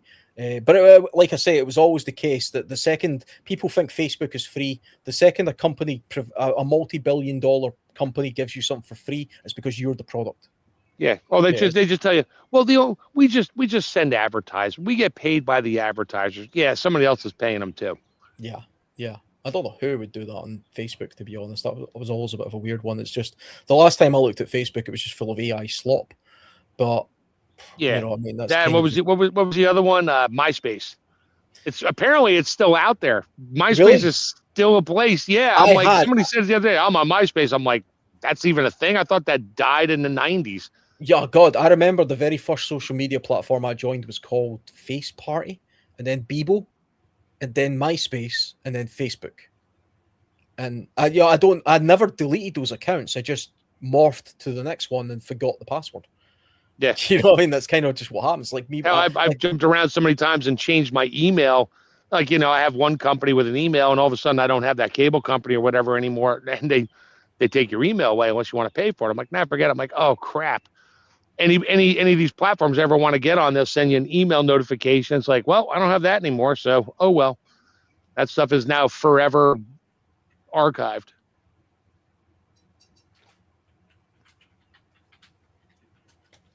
Yeah, prepper for the ages. Now I'm imagine AI speaking to the fridge with a French accent. Buy more cheese. That's my French accent. I can't even do a French accent anymore. Yeah, I'm assuming it would be something to do with cheese anyway. They love cheese. They do good. They make good wine. I give them that. I mean, their wine is delicious. And if you ever go to France, I especially as an American, I don't know how many times if you've ever been to France, eat the bread. It tastes different. It tastes. It's totally different. Don't eat bread over in the States because everything's got GMO crap in it. I have done. It's straight because the bread in the UK is bad as well.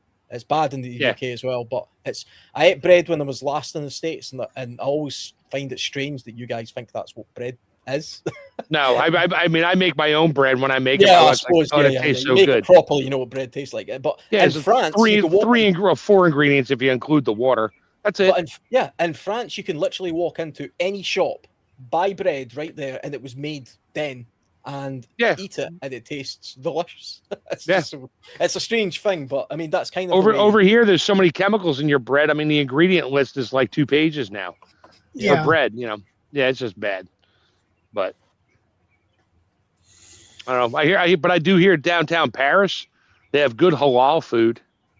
I bet. Along with other major cities in Europe these days.